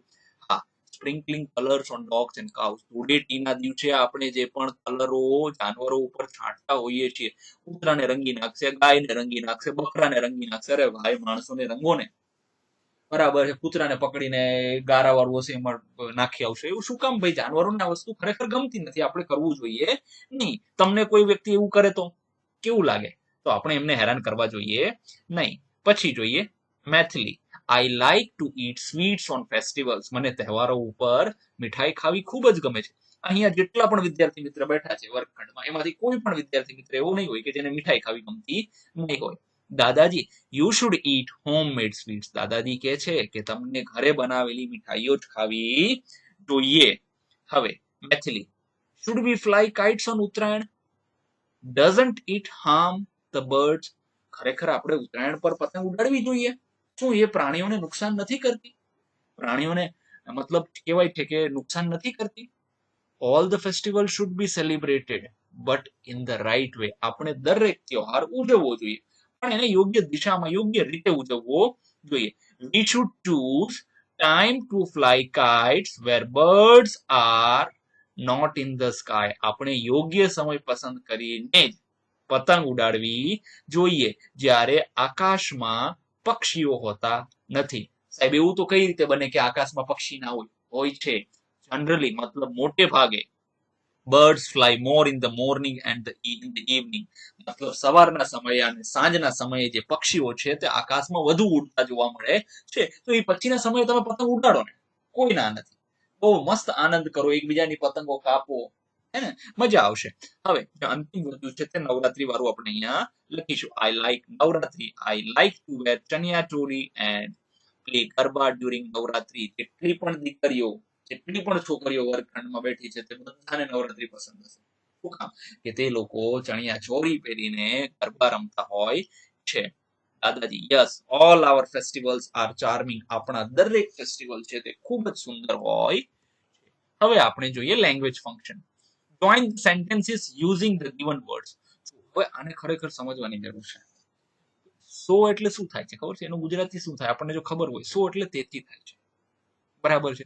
તો હવે આપણે આ શબ્દનો ઉપયોગ કરીને આ બે અલગ અલગ વાક્ય છે. જો અહીંયા પૂર્ણ વિરામ છે ને અહીંયા પૂર્ણ વિરામ. પૂર્ણ વિરામને અંગ્રેજીમાં આપણે ફૂલ સ્ટોપ કહીએ છીએ. અહીંયા ફૂલ સ્ટોપ આપેલ છે ને અહીંયા ફૂલ સ્ટોપ આપેલ છે. આ બંનેને હટાવીને આપણે એક વાક્ય બનાવવાનું છે. પહેલા વાક્ય જોઈ લઈએ. Mister Shah is old. Mister Shah જે છે, બરાબર છે, તે શ્રીમાન શાહ જે છે તે ઉંમરલાયક છે, ઘરડા છે. He is very week.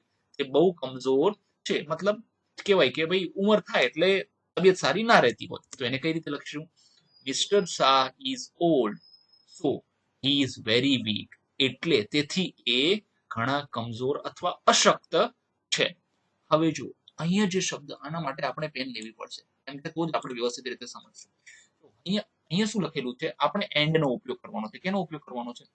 And નો ઉપયોગ કરવાનો છે. જ્યારે પણ એન્ડ નો ઉપયોગ કરવાનો હોય અથવા તો ઓર નો ઉપયોગ કરવાનો હોય ત્યારે આપણે શું જોવાનું હોય તે જોઈએ. પેલા એન્ડ નું સમજી લઈએ. જો અહીંયા અર્પિતા છે તો બીજા વાક્યમાં જો છી આપેલું છે. હવે છી કોના માટે આપણે ઉપયોગ કરીએ? છોકરી માટે. અને અહીંયા શી કોના માટે ઉપયોગ કરવામાં આવ્યું છે? તો અર્પિતા માટે ઉપયોગ કરવામાં આવ્યું છે. હવે ઈટ્સ, તો આમાં ઈટ છે. આમાં પાણીપુરી ખાય છે અર્પિતા બેન, આની અંદર સેન્ડવિચ ખાય છે. આ વાક્યમાં મતલબ એનો અર્થ એવો છે કે અર્પિતા બેન પાણીપુરી ખાય છે અને સેન્ડવિચ ખાય છે. બે વસ્તુ ખાય છે. એટલે એમાં અને એન્ડ એટલે શું થાય છે? અનેનો ઉપયોગ કરીશું કે અર્પિતા પાણીપુરી અને સેન્ડવિચ ખાય છે. એવી રીતે આપણે લખવાનું થશે. તો ચાલો હવે પહેલા આપણે આ વાક્ય લખી દઈશું. અર્પિતા ઈટ્સ પાણીપુરી અને આ આખી વસ્તુ નીકળી જશે. Arpita its panipuri and sandwich. આ ઈટ્સ આના માટે પણ લાગુ પડી ગયું અને આના માટે પણ લાગુ પડી ગયું. વાક્ય થઈ ગયું ટૂંકું. આપણે બે વાક્યને જોડી દીધા. હવે are you reading a novel? Are you reading a story book? Novel એટલે શું થાય? નવલકથા. જે મોટું પુસ્તક હોય ને એને નવલકથા કહેવાય છે. એમાં બહુ લાંબી કથા આપેલી હોય છે એને નવલકથા કહેવાય છે. હવે એમ પૂછે છે કે શું તમે નવલકથા વાંચો છો કે સ્ટોરી બુક, મતલબ વાર્તાની કોઈ પુસ્તક વાંચો છો? હવે જો આટલા વાક્ય જે છે તે સરખા છે. Are you reading? Are you reading. તો આ શું થશે? આમાંથી એક જ વખત લખવાનું થાય આપણે. તો આપણે લખી દઈશું are you reading a novel or story book. એટલે આપણે જો અ નોવેલ અને વચ્ચે ઓર મૂકી દીધું અને અ સ્ટોરી બુક આપણે લખી દીધું. આવી રીતે આપણે આને લખવાના થશે. ચોથું, આઈ એમ ટાયર્ડ. આઈ વર્કડ હાર્ડ ઓલ ડે. હું થાકી ગયો છું. કોઈ કારણ હશે ને ભાઈ થાકી જવાનું. બીકોઝ એટલે શું થાય? કારણ કે. કારણ કે. શા માટે થાકી ગયો? Because I worked hard all day. હું થાકી ગયો છું કારણ કે મેં આખો દિવસ કામ કર્યું. હવે આગળ જોઈએ. ફરીથી એન્ડ આવી ગયું. જુઓ, they have cats, they have dogs. હવે આમની પાસે બંને છે, cats છે અને dogs છે. તો બે વખત they have જો આ વાક્ય છે આટલો ભાગ તમે જોશો તો એનો ફરીથી ઉપયોગ કરવાનો. શા માટે ભાઈ ફરીથી ઉપયોગ કરવો જોઈએ? નહીં કરવાનો ઉપયોગ. એન્ડ લખી નાખો ને.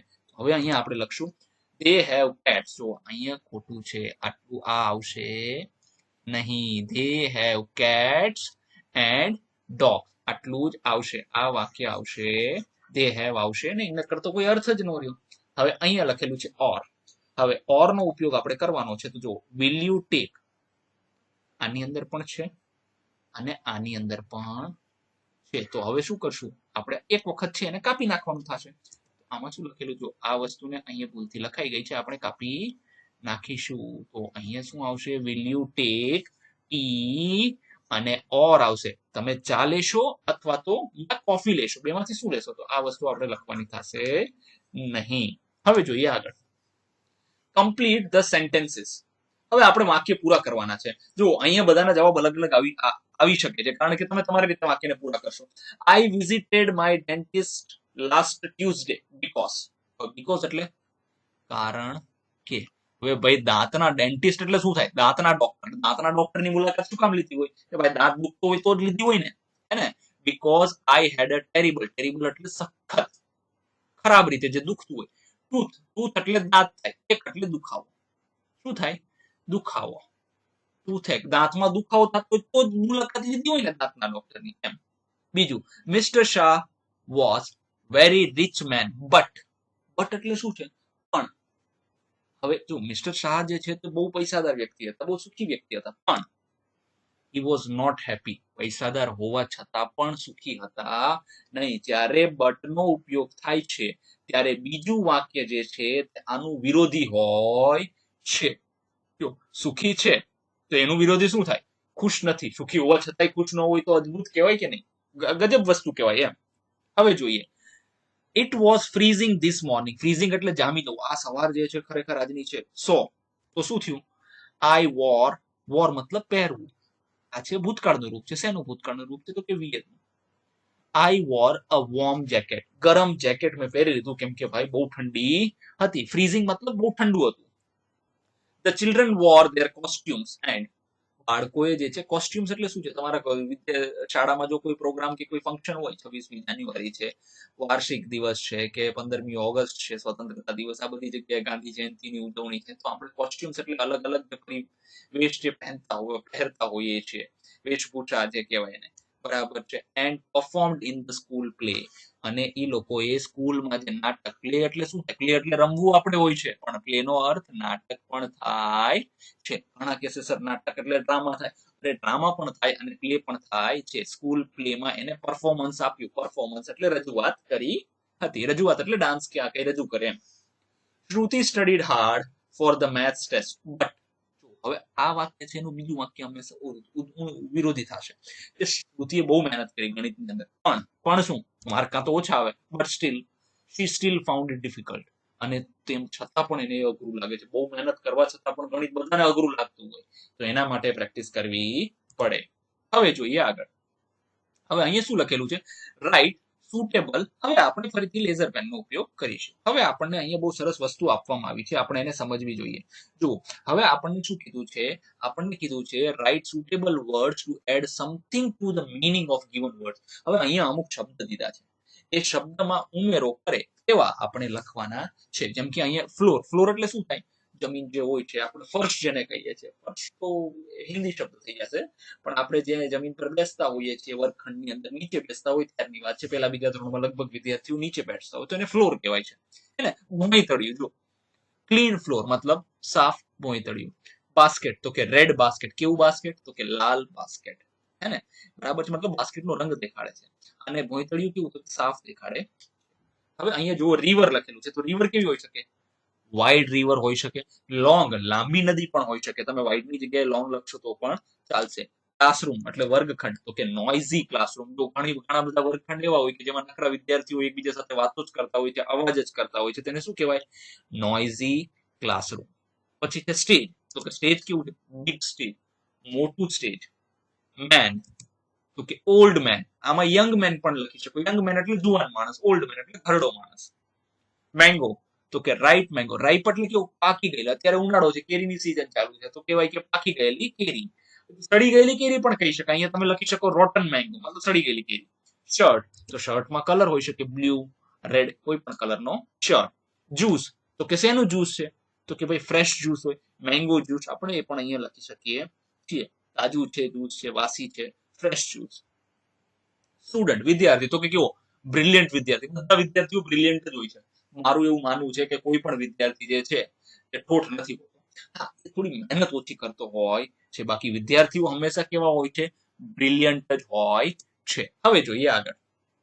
Right the most appropriate phrases under the pictures and make sentences. જો હવે અહીંયા નવો શબ્દ આપણા માટે આવ્યો છે. શું છે આ શબ્દ? સમજવાની જરૂર છે. ફ્રેઝિસ એટલે શું થાય? ફ્રેઝિસ એટલે શું છે ખબર છે કે આવા જે શબ્દો આપેલા હોય છે ને સાથે સાથે એને ફ્રેઝિસ કહેવાય છે. બરાબર. આનો અર્થ જે છે એકલા કોઈ અર્થ નો નીકળે. હવે સ્વિંગ સ્વીટલી એટલે શું થાય? કોણ ગાય છે ભાઈ સારી રીતે? સિંગ્સ સિંગ્સ એટલે ગાવું, સ્વીટલી મતલબ મધુરતાથી કોણ ગાય છે? તો એ નક્કી નો થાય, આના માટે આગળ કરતા જોઈએ. બરાબર છે. એ Rashmi sings sweetly in the stage, on the stage. બરાબર છે. તો આપણે કહી શકીએ કે ભાઈ હા, રશ્મિની વાત થઈ રહી છે. જેમાં શબ્દ આપેલા હોય, ક્રિયા આપેલી છે, સિંગ્સ એટલે ક્રિયા થાય છે. આ એનો સ્વીટલી એલવાય વાળા જેટલા પણ શબ્દ હોય છે, આપણે એને શું કહીએ છીએ? એને આપણે કહીએ છીએ એડવર્બ કહીએ છીએ. ત્યારે આ બંનેનું મિક્સ કરીને કોઈ શબ્દ બને ને એને ફ્રેઝ તરીકે ઓળખવામાં આવે છે, અને આમાં કરતા હોતો નથી. તો આપણે જો ગાય તો આ એક જ વ્યક્તિ છે, તો અહીંયા લખીશું સિંગ સ્વીટલી. પછી ચલો આ અહીંયા સીધું અહીંયા આવી ગયું સ્વિંગ સિંગ, અહીંયા લખી નાખીએ ઉપર. જો કે નીચે આપણે જવાબ લખીશું અહીંયા એના. પછી આ શું કરે છે? તો કે રાઇટ્સ કેરફુલી લખી રહ્યો છે, તો આ જવાબ જે છે તે અહીંયા આવશે. તો આપણે લખી દઈશું રાઇટ્સ કેરફુલી. પછી સુઈ રહ્યો છે ભાઈ, સ્લીપ્સ ક્વાઇટલી, મતલબ શાંતિથી સુઈ રહ્યો છે, તો અહીંયા લખીશું સ્લીપ્સ ક્વાઇટલી. હવે આ બેન જે છે તે ચાલી રહ્યા છે, વોક સ્લોલી, તો અહીંયા લખીશું વોક, અહીંયા લખીશું વોક્સ સ્લોલી. અહીંયા શું કરે છે? બેન ગાઈ રહ્યા છે, તો સિંગ્સ સ્વીટલી એવું લખીશું આપણે. રેડી? ચલો હવે આપણે જોઈએ આગળ. ખાલી જગ્યાઓ આપણે ભરવાની છે. આપણે અલગ અલગ શબ્દના અલગ અલગ અર્થ જોવાના છે. જો વિદ્યાર્થી મિત્રો, એડજેક્ટિવ, એડજેક્ટિવ એટલે શું છે ખબર છે? વિશેષણ જ્યારે હોય છે ને, એક વસ્તુ યાદ રાખજો, વિશેષણની પાછળ એલવાય જ્યારે લાગે છે ત્યારે એડવર્બ બને છે. જો વિશેષણની પાછળ એલવાય લાગે ત્યારે એડવર્બ બને. શું બને? એડવર્બ. હવે એડવર્બ આપણા માટે બહુ નવી વસ્તુ છે, એને ગુજરાતીમાં આપણે કહેવાય ક્રિયા વિશેષણ. શું કહેવાય? ક્રિયા વિશેષણ કહેવાય છે. આ વસ્તુ આપણને ખબર હોવી જોઈએ. અનિલ સ્પીક્સ ચાઇનીઝ ફ્લુઅન્ટ અને ફ્લુઅન્ટલી. ફ્લુઅન્ટ એટલે શું થાય કે ભાઈ કોઈ વ્યક્તિમાં મહારત કોઈ વસ્તુમાં હાંસલ હોય એને ફ્લુઅન્ટ કે. ફ્લુઅન્ટલી મતલબ સરળતાથી જે બોલી શકતા હોય છે. બરાબર છે. તો ફ્લુઅન્ટલી શું છે? એડવર્બ છે. એલવાય લાગેલા શબ્દ શું હોય છે? મોટા ભાગના કેવા હોય છે? એડવર્બ હોય છે. તો અહીંયા લખીશું ફ્લુઅન્ટલી. હવે Rita learns very quickly, LY વાળો વર્ડ આવી ગયો તો આને એડવર્બ કહીશું આપણે. બરાબર. સર તો ક્વિક શું કહેવાય?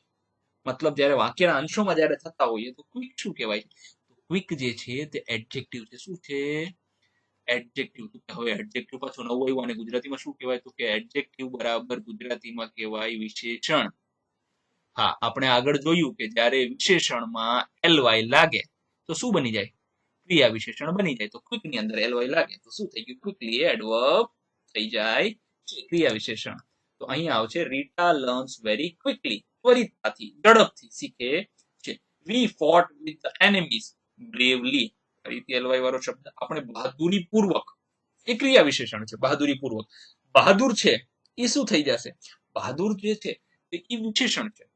એમ કે આપણે કહીએ બ્રેવ બોય, તો એ શું થઈ ગયું? એ વિશેષણ. બરાબર છે. તો બ્રેવલી શું થશે?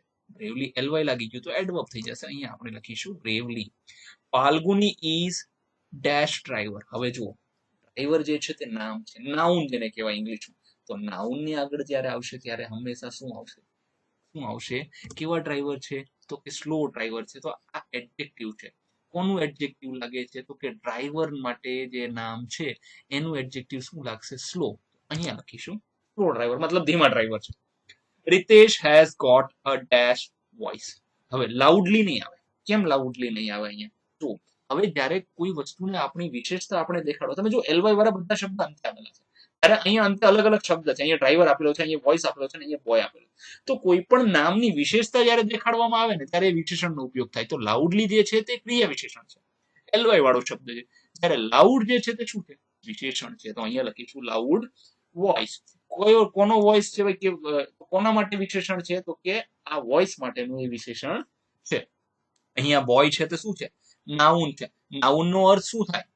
સર્વનામ. નામ આપણે એનું સર્વનામ કહેવાય. ગુજરાતીમાં એને શું કહેવાય છે? સર્વનામ કહી શકીએ છીએ. તો ગુડ શું છે? એડજેક્ટિવ છે. કયા નાઉન માટે વપરાણું છે? તો કે બોય માટે વપરાણું છે. આવી રીતે આપણે આને પૂરા કરવાના રહેશે. હવે જોઈએ આગળ. હવે જો મેચ. મેચ નો અર્થ શું છે? કે ભાઈ જોડકા જોડવાના છે. ચાલો ભાઈ જોડકા જોડી લઈએ આપણે ફટાફટ રીતે. સ્કોલર. સ્કોલર ની સાથે આ લોકો જી સીધું જોડી દીધું છે આપણને. આ પર્સન હુ સ્ટડીઝ અ લોટ, કે બહુ અભ્યાસ કરતો હોય, વિદ્વાન હોય તેને વિદ્વાન કે. બોટમેન એટલે શું છે? નાવિક છે. તો કે નાવિક માટે શું છે? એ છે a person who rose boat. જે નાવ ચલાવે તેને શું કહેવાય? નાવિક કહેવાય. રો, રો મતલબ ચલાવવું. Move a boat with oars. Oars એટલે શું છે? જો આ બહુ અગત્યની વસ્તુ છે. ઓર્સ એટલે હલેસા. જે હોડી ને હલેસા મારીએ ને આપણે, જે ચપ્પા જે આપણે સાઈડમાં રાખેલા હોય છે જેનાથી પાણી ધકેલતા હોઈએ છીએ ને, ઓર્સ કહેવાય છે. રોનો મતલબ શું થશે? આ શોરનો મતલબ કિનારો. શોર મતલબ ધ લેન્ડ નિયર વોટર, મતલબ પાણીની નજીક જે જમીન આવેલી છે તેને શોર કહેવાય. સ્ટ્રોમ એટલે વાવાઝોડું, આપણને ખબર છે. સ્ટ્રોંગ વિન્ડ્સ એન્ડ રેન્સ, હવે જે ખૂબ ઝડપથી પવન વાતા હોય છે તેને કહેવાય છે strong winds and rains. Grateful, grateful એટલે થાય છે C. Strong winds and rains થઈ ગયું છે. ચલો સ્ટ્રોમ નું, પછી ગ્રેટફુલ એટલે કોઈનો ધન્યવાદ આપણે આપતા હોઈએ છીએ ત્યારે. તો ડી થેન્કફુલ, કોઈના આભારી હોઈએ તેને ગ્રેટફુલ કહેવાય છે. ઇમ્પોર્ટન્ટ એટલે ખૂબ મહત્વના વ્યક્તિ હોય છે તેને ઇમ્પોર્ટન્ટ કહેવાય છે. અ પર્સન નહીં, બી આવશે. સમથિંગ ધેટ મેટર્સ, જે ખૂબ અગત્યનું હોય છે તેને કહેવાય છે સમથિંગ ધેટ મેટર્સ. હવે આગળ જોઈએ. Make words using last letter of previous word. જો હવે આપણે અહીંયા એક રમત રમીશું. તમે આને તમારા બ્લેકબોર્ડ ઉપર પણ અલગથી રમી શકો છો. તો અહીંયા શું છે? એક શબ્દ લખેલો છે બીગન, એનો છેલ્લો શબ્દ કયો છે? તો કે એનો છેલ્લો લેટર જે છે, છેલ્લો આલ્ફાબેટ જે છે તે એન છે. નવો શબ્દ શેનાથી ચાલુ કરવામાં આવ્યો? તો કે એન થી ચાલુ કરવામાં આવ્યો. જો તમે ધ્યાનથી જોશો, આ નવો શબ્દ જે ચાલુ થયો છે શેનાથી ચાલુ થયો છે? એન. હવે આ પૂરો થાય છે નાવ, શેનાથી પૂરો થયો? તો કે ડબલ્યુ થી. એના પછીનો શબ્દ શેનાથી ચાલુ થયો? તો કે ડબલ્યુ થી ચાલુ કરવામાં આવ્યો છે. આ શબ્દ પૂરો થયો વ્હાઈટ, ઈ થી. તો નવો શબ્દ શેનાથી ચાલુ કરવામાં આવ્યો છે? ઈ થી. મતલબ આપણો જે છેલ્લો શબ્દ હોય છે તેનાથી નવો શબ્દ ચાલુ કરી શકાય. જો અહીંયા મેં અમુક શબ્દ લખેલા છે, તમને મજા આવે તો તમે અલગ પણ લખી શકો છો. હન્ટર, તો આર, આર થી શું છે? રેટ એટલે ઉંદર. તો હવે ટી થી સ્ટાર્ટ થશે. ટેબલ, ઈ થી સ્ટાર્ટ થશે. ઈટ એટલે ખાવું. હવે અહીંયા ઈ વધ્યો છે. એનિમી, એનિમી એટલે દુશ્મન. હવે વાય થી સ્ટાર્ટ થશે તો વાય થી આવશે યેલો કલર. ડબલ્યુ થી થશે વ્હાઈટ, વ્હાઈટ એટલે સફેદ. હવે અહીંયા ઈ થી તો આપણે તમે આગળ પણ રમી શકો છો, આપણે નથી રમતા. કેચ, એચ થી ચાલુ થશે. હેટ, હેટ એટલે ટોપી જે આપણે પહેરતા હોઈએ છીએ. ટી એટલે ટીક, ટીક માર્ક, આમ આને ટીક કરીએ ને એને ટીક. પછી કહેવાય કે, કે ઉપરથી કિક, જેને આપણે લાત મારીએ છીએ, કિક. બરાબર છે. હવે આપણે આગળ જોઈએ. અહીંયા કન્ટિન્યુડ, તો ડી થી સ્ટાર્ટ કરીશું તો ડોગ થશે. બરાબર. પછી જી થી સ્ટાર્ટ કરીશું તો જી થી ઘણા બધા હોય છે. ગન હોય છે, ગર્લ હોય છે, તમે અલગ અલગ લખી શકો છો. પછી એન થી સ્ટાર્ટ કરીશું તો નેસ્ટ એટલે માળો. હવે અહીંયા ઇલેવેટર, ઇલેવેટર એટલે લિફ્ટ. તમે જે બિલ્ડિંગમાં, શહેરોની અંદર મોટા મોટા છઠ્ઠા સાતમા માળે જવા માટે જે બિલ્ડિંગનો ઉપયોગ કરીએ છીએ એમાં ઇલેવેટરનો ઉપયોગ થાય છે. ઇલેવેટર. આર એટલે રિવર, ફરીથી આર આવી ગયો. આર થી સ્ટાર્ટ કરી. રાઈપ, રાઈપ એટલે આપણે આગળ જોયું રાઈપ મેંગો, રાઈપ એટલે પાકેલી કેરીઓ, રાઈપ. ઈ થી એગ, એગ એટલે ઈંડુ. આવી રીતે આપણે આને કમ્પ્લીટ કરવાનું છે. હવે આગળ જોઈએ. Fill in the blanks, blanks એટલે ખાલી જગ્યા પૂરો. With the most appropriate word. Most એટલે સૌથી નજીકનો જે શબ્દ હોય તેનો ઉપયોગ કરીને કાઉન્સમાંથી, બ્રેકેટ એટલે કાઉન્સમાંથી ઉપયોગ કરીને ભરવાની છે. The dash needed to cross river, નદી કોને ક્રોસ કરવી હતી? સ્કોલરને જ કરવી હતી ભાઈ. આપણે લખીશું સ્કોલર, વિદ્વાનને. The dash took him across the water in his boat, પોતાની હોડીમાં કોણ લઈ જાય? તો કે બોટમેન જ લઈ જાય. તો અહીંયા લખીશું boatman. A strong dash made the boat shake, હવે ત્યાં શું એવું થયું? બરાબર છે કે જેને બોટને હલાવી નાખી, હલબલાવી નાખી. સ્ટ્રોમ, વાવાઝોડું જેવું આવ્યું. A strong storm made the boat shake. The boatman asked if the scholar knew how to, બોટમેને પૂછ્યું. શું પૂછ્યું? કે ભાઈ તમને શું તરતા આવડે છે કે નથી આવડતું? તેવું પૂછ્યું નાવિકે. કોને? વિદ્વાનને. The boatman began to dash, row, row એટલે ચલાવવા માંડ્યો. Row the boat. તો ઇંગ્લિશમાં એક છે, એક રાઇમ છે, row row row your boat deep in the stream. મતલબ આ બહુ મસ્ત છે. એક રાઇમ છે. તમે તમારા વર્ગખંડ શિક્ષકને કહી શકો કે વર્ગ શિક્ષકને કે ભાઈ તમને દેખાડે.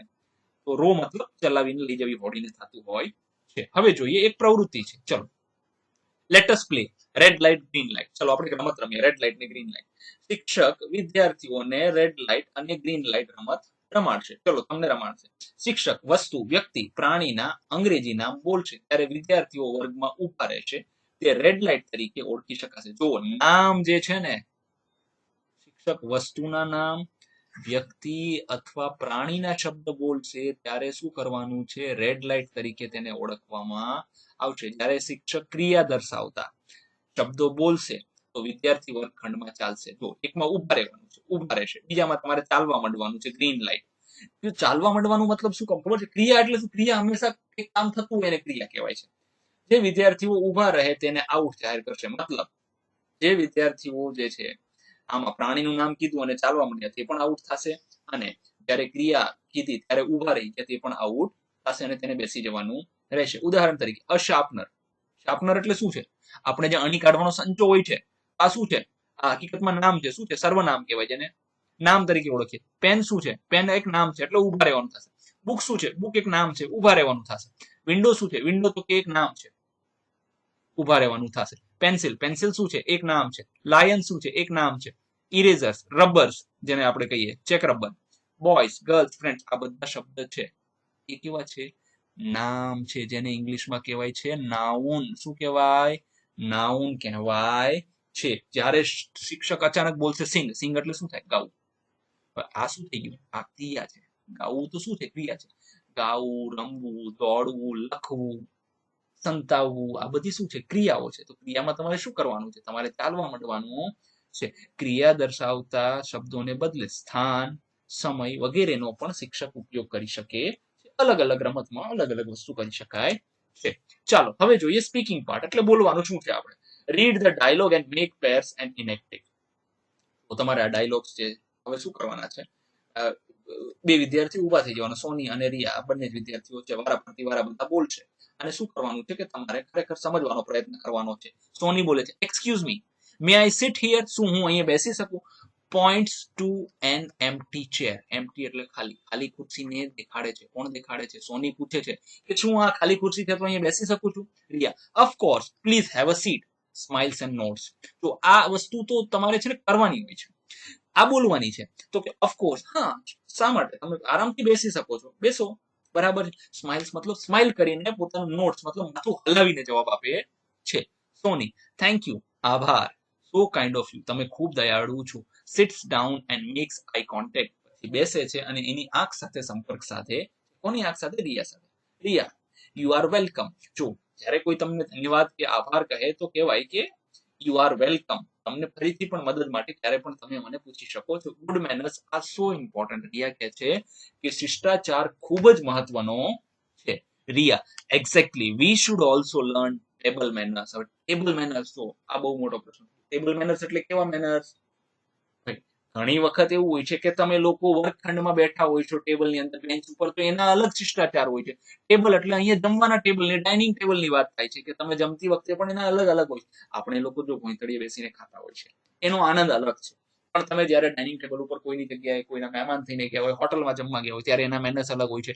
તમે ટેબલ્સમાં કોઈ પ્રવૃત્તિ કરતા હોઈએ, બરાબર છે, ત્યારે પણ તેના ટેબલ જે છે, તેના મેનર્સ, તેના શિષ્ટાચાર અલગ હોય છે. ગમે એની વસ્તુ ગમે ત્યાંથી લઈ લેવાની, ને ગમે એનો રંગ લઈ લેવાનો, કલર લઈને આપણે છાનું માનું મૂકી દેવાનું, આ બધી વસ્તુ જે છે તે શિષ્ટાચારમાં આવતી નથી. Soni, oh yes, I don't like the people chew with their mouth open. મને એવા લોકો, ટેબલ મેનર્સ એટલે શું છે કે જમતી વખતે જે આપણે મેનર્સનો ઉપયોગ કરીએ, જે શિષ્ટાચારનો ઉપયોગ કરીએ. હવે અહીંયા સોનીબેન એમ કે છે, શું કે છે કે મને એવા લોકો નથી ગમતા જે પોતાનું મોઢું ખુલ્લું રાખીને ચાવતા હોય છે. મોઢું ખુલ્લું રાખીને ચાવી શકાય? ક્યારેય ન ચાવી શકાય. તમે મોઢું ખુલ્લું રાખીને ચાવવા જાવ ને તો શું થાય ખબર છે? અડધું ખાવાનું બહાર આવતું જાય. બરાબર છે. એટલે એવી રીતે ખાવાનું હોતું નથી. પછી છે Riya, oh me too, it is necessary to learn all this. Riya કહે છે કે મને પણ એવું ગમતું નથી, આ બધી વસ્તુઓ શીખવી જોઈએ. કઈ રીતે ખાવું, કઈ રીતે વર્તન કરવું. Soni, we must put it into practice. આપણે પ્રેક્ટિસ એટલે શું થાય? આપણે આને રોજિંદા જીવનમાં ઉપયોગ કરવાની શરૂઆત કરી દેવી જોઈએ. રિયા, એગ્રીડ. રિયા કહે છે કે હું સહેમત છું. Let us keep spreading the good manners. હવે રિયા કહે છે કે આપણે એ કામ કરીએ, આપણે સારા જે શિષ્ટાચારની વસ્તુઓ છે તેને લોકો સુધી સ્પ્રેડ કરવું મતલબ ફેલાવવું, પહોંચાડવું.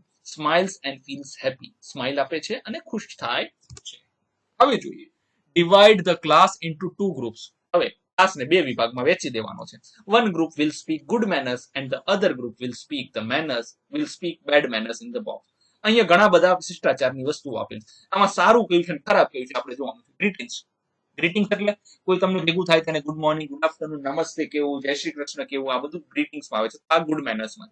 બીંગ પંક્ચ્યુઅલ મતલબ પંક્ચ્યુઅલ એટલે શું છે? જે સમય ઉપર આવતી વ્યક્તિ હોય ને એને પંક્ચ્યુઅલ કહેવાય. તો આ શિષ્ટાચારમાં. મિસબિહેવિંગ એટ પબ્લિક પ્લેસીસ, ખોટું. મિસબિહેવિંગ એટલે ખરાબ રીતે વર્તન કરવું. પબ્લિક પ્લેસીસ એટલે જાહેર જગ્યાઓ પર. જાહેર જગ્યાઓ પર મતલબ તમે ક્યાંય બગીચામાં ગયા હોય, બગીચામાં ગમે ત્યાં થૂકી દો કે ગમે ત્યાં વેફરનું પડીકું લઈને એનો કચરો ઘા કરી દો તો એ વસ્તુ ઠીક છે. Use of fall language. Fall એટલે ગંદી ભાષાનો ઉપયોગ કરવો, આ શિષ્ટાચારમાં આવે.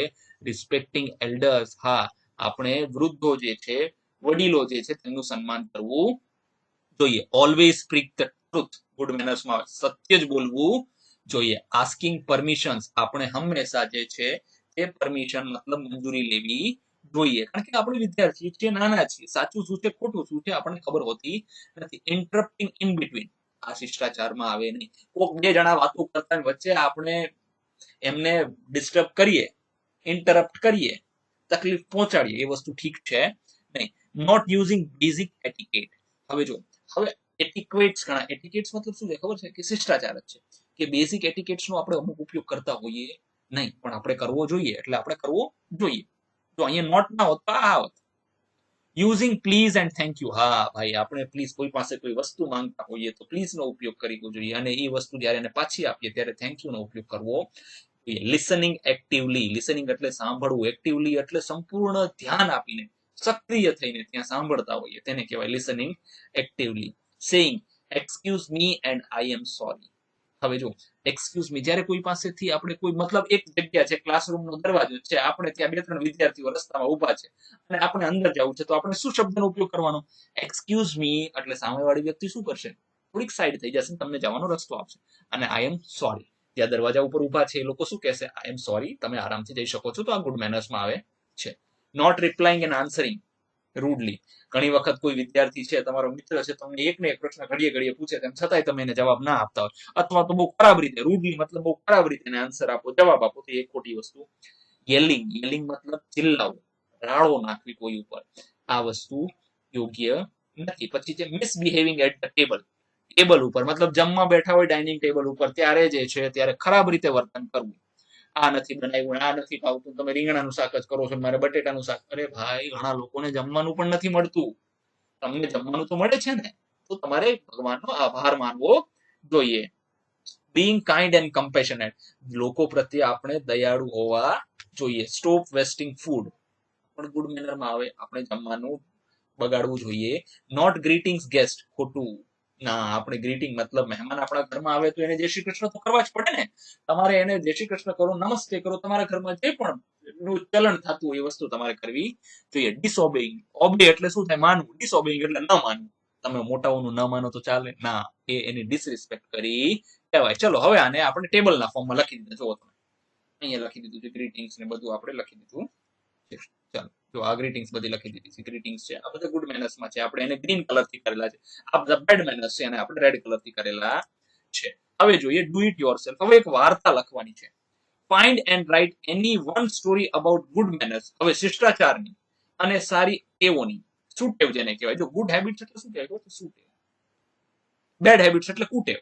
ફ્રોમ યોર લાઇબ્રેરી, લાઇબ્રેરીમાંથી પુસ્તક ઉપાડો, એમાંથી જે શિષ્ટાચારની અથવા તો સારી ટેવ છે, સુટેવની કોઈ વાર્તા.